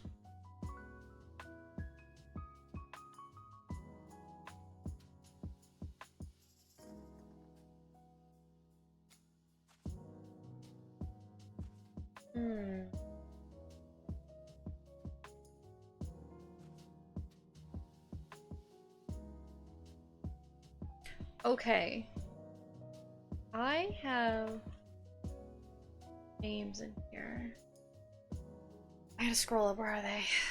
I have names like Ashes on the Window, Secret in the Garden, Dawn in the Meadows, Pursuit of the Forest, Preservation of Face, Port in the Storm.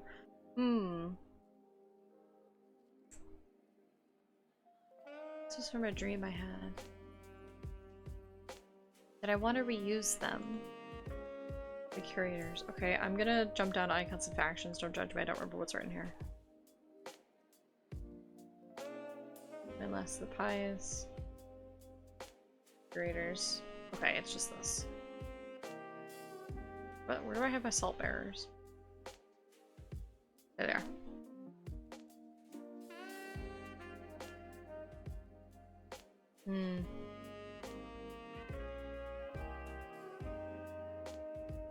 Okay, I think I know what I want to do. I think I want the salt bearers to be an offshoot of the curators. Like they were originally one group and they split. I think that's what I want to do. Actually, I should write that down.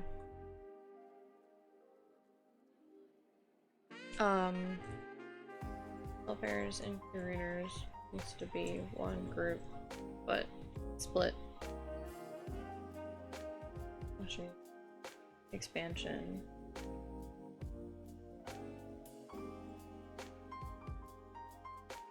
Edit now.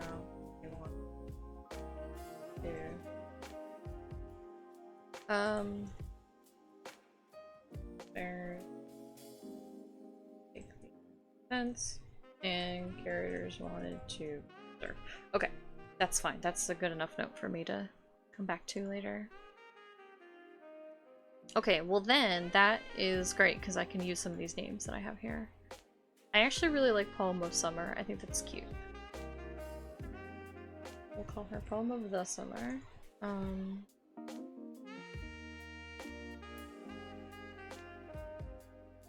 Oh, what are some cat types? Right? Because if she's a tabaxi, what kind of like coat or pattern should we give her? I don't really know a lot about cats. What would be cute?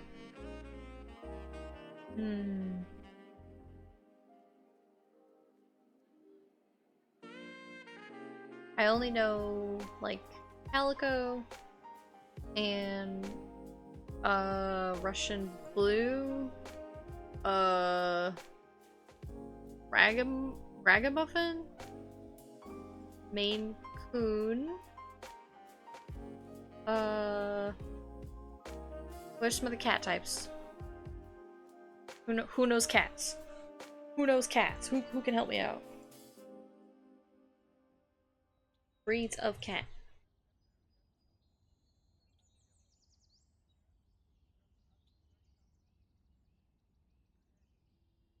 Ooh, Norwegian forest cats are so pretty.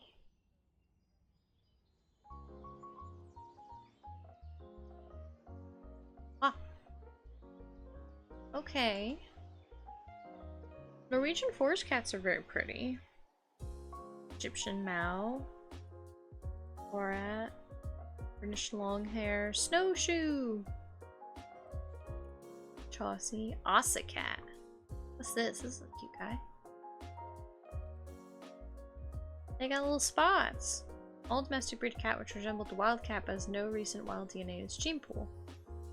It's named after its resemblance to the ocelot. That makes sense. It's pretty cute. What is an ocelot? Just want an ocelot. Oh, that's right, ocelot. These are really cute.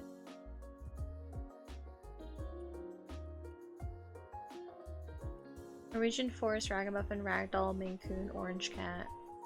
Yeah, I think that's all the cats. I think we named all the cats. Ragdoll. Ragdolls are cute. These are cute too. Orange cat.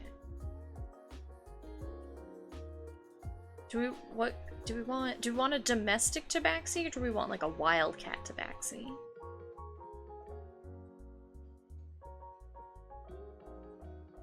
What are those like servals? Servals, that's what they're called. They got the big ears and they got long legs.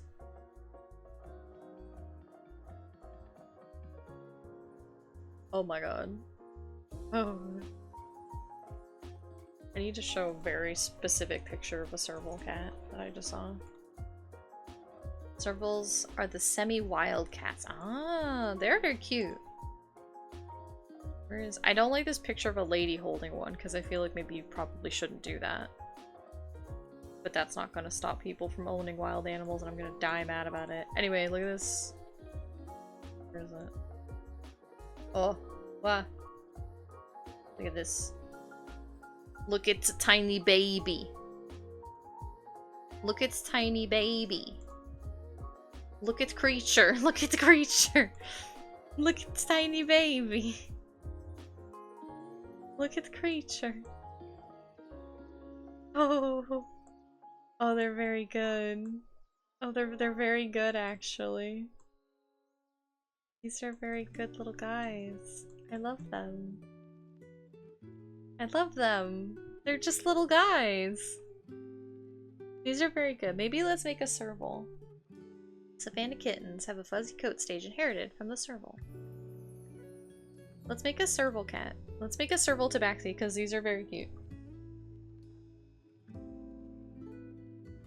Serval tabaxi. That's cute. And I feel like a typical tabaxi is gonna be like a jaguar or a tiger or something. And those are very, very good. But let's make a little serval. Not a domestic cat breed, but there's the Pallas cat. Ooh, let's go look that up. Pallas cat. Oh. Oh, this is a very exceptional creature. Really, really good. God bless you, mother downstairs. Wow, this is really good. Oh. And look at this absolute unit. Look at this unit! Oh, sorry. I love him. I love this very good gentleman. This is a very good cat. Rampant Bacon, this is a very good cat. The scrungly face pictures are cute. They're so good. There is so much emotion. Hi. Hi. These are very good little guys. These are really, really good. I love them. They're so expressive. They're so fluffy. They are fluffy. Fun facts about the palace cat from Wired. Wired, you won't betray me, right? When you teach me about the palace cat? Autocolobus manule is a small wildcat known— I don't want your ads, get out of here. Known for its cute face, but has plenty of other awesome features. It does have a very cute face, you're so correct. You're so right, bestie. The fluffy— why is critical? I don't care. Palace cat, small wildcat known for its unusual and adorable look. A flattened rounded face, stocky build, super fluffiness makes it appear stout and plush. They're more than just pretty faces. Okay. The name Manul. German naturalist Peter Paulus. Oh god, I'm probably pronouncing everything wrong. I'm really sorry. I'm gonna do my best. Classified as the cat Felis Manul in 1776. The word Manul has its roots in the Mongolian language. His current scientific name, Autocolobus, comes from the Greek language. It could be translated to ugly ear. That's not very nice. When Paulus first described the cat, he erroneously suggested it was the ancestor of the domestic Persian breed because of its long fur, stout build, and flattened face. All that fluff creates the illusion of size. Palace cats appear to be bigger and heavier than they actually are due to their stocky builds, and long, dense coats. In reality, they're about the size of domestic cats. Measure up to 26 inches, 8 to 12 inch tail, and weigh only 10 pounds! That's not very much at all. That's very small. That's small. They have unusual pupils. Unlike other cats, the pupils of palace cats contract to small circles rather than vertical slits. Oh yeah, I guess so. I didn't even notice. The cats— hang on. Hang on, I need to make sure. I'm not gonna give these people screen time. Get off my page. Also, videos of palace cats sitting on their tails to warm up their paws. Oh, that's so cute. That's so cute. They're just little guys. In particular about their habitat, they live throughout Central Asia, from western Iran to western China. Palace cats prefer the cold and arid environments of rocky steppes and grasslands at elevations up to about 15,000 feet. Longest and densest fur of any cat. Twice as long on their belly and tail as on their top sides. Presumably this helps keep the cats warm as they hunt on snow or frozen ground. Oh, length and density of their fur changes seasonally. Okay. Two major color phases. In winter, their coats are grayer and more uniform, while in the summer they have more stripes and ochre colors in their fur. That makes sense? Black rings on their tail, scattered black spots on their foreheads, and dark stripes. Oh, they're very cute. They're very pretty. They're loners, though. They're solitary and territorial. Males and females scent marking territory at about 2 to 3 miles. These in caves, crevices, and burrows, emerging towards dusk to hunt. Extremely short mating season. Estrus for only 26 to 42 hours, a shorter period than most cats. February, March. They only have a litter of 2 to 6 kittens. That's small. Ready to breed at the age of 10 to 11 months. Are ambush hunters. Stalk their prey. That makes sense. I feel like most cats are ambush hunters, right? Maybe that's just an erroneous assumption that I have. Poor runners. Make it a poor runner when chase seeks refuge on boulders. Oh, a variety of sounds. Well, we're not going to listen to those. Well, that's cute. I learned a lot about these little guys. They're very charming. Maybe we'll make one of these for you, Rampant Bacon. Let's make a palace cat for Rampant Bacon. We can make another serval tabaxi later. Palace tabaxi. Yeah. We'll call her Poem of the Summer because that's a very lovely, elegant name for a curator of an archive. Palace tabaxi. Very fluffy. and stout. Maybe we'll say she's not, I mean, a tabaxi are like full humanoid size, but if the Pallas cats are a little bit smaller than average wild cats, then, because I feel like by that size they were much smaller than even like little bobcats that we have around here. So maybe she can be kind of on the shorter side, like 5 feet tall-ish, just shorter than even me. I'm not a very tall person though, so I'm only what, 5'4" is like 164 centimeters, I think. So I'm not too tall. I feel like I'm kind of average, to be honest. We can make her a little shorter. Fluffy and stout. I do like their pretty green eyes. I like green eyes. Very pretty. I like the idea of her changing coats. Fur changes color based on the season. So in summer, a warmer tone.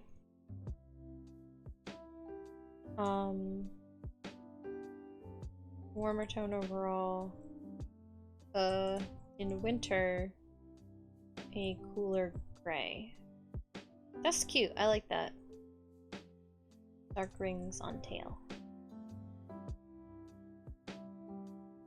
I feel like they said that they're loners, so maybe we can implement that as to maybe she's like, she just likes to do her job. She's not like off-putting, but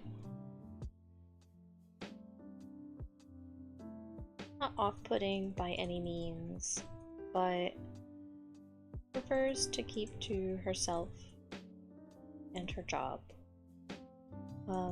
Likes keeping things organized and running well. Okay, yes, I know. I like to overuse commas. What about it, Microsoft Word? Just keeping things organized and running well to prevent stress later on. Also takes her job seriously as the curator handling admissions into the archive. Right? Like that's a big deal. That's a big important job. Okay. I like her. She's cute.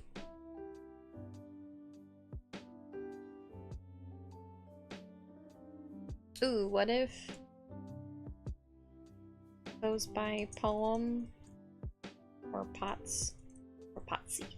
I think that's cute. Cute little nickname. Potsy. Yeah. Yeah. We got our little tabaxi archivist.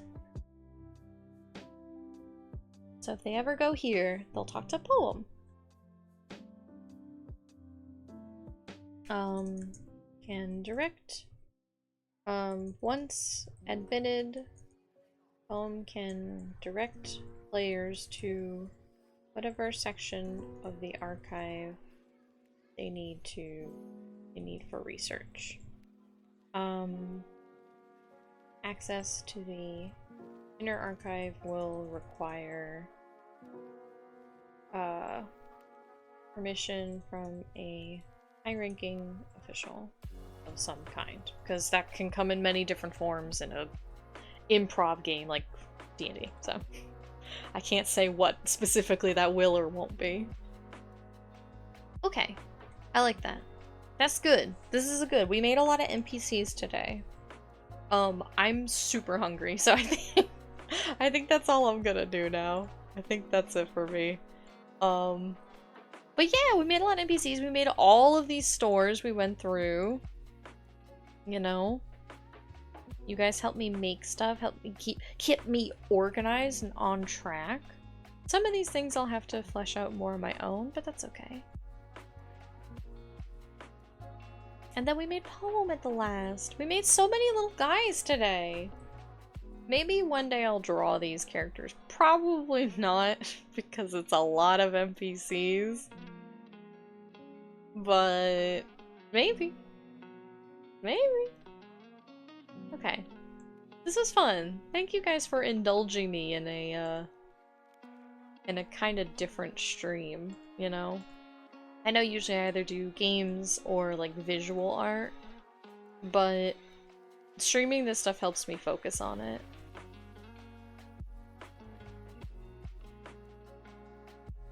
Ugh. Okay. And you know what? I'm hungry, so let's not do a raid today. I'm just gonna go. I'm just gonna send you guys off so that I can hop up and boot scoot and stretch and get food. But yeah. Okay. Yeah, that's all I got. Okay, thanks guys for hanging out. I'm gonna say goodbye now. I hope you guys enjoy the rest of your weekend. I hope you guys had a nice time hanging out today. And if I don't see you tomorrow for a game or an art, I kind of just registered now as I'm saying this that it's Sunday, which means that tomorrow's Monday, which means I'm supposed to stream again. So I gotta find something to stream. So if I don't see you then, maybe I'll see you guys on Wednesday for working Wednesday. And if not, then I'll, ooh, a mallow snacky right at the end. Okay, I will get her a mallow snacky. She's all orbed up. All orbed up on a Sunday afternoon. Also, sorry I kicked my desk because I'm clumsy.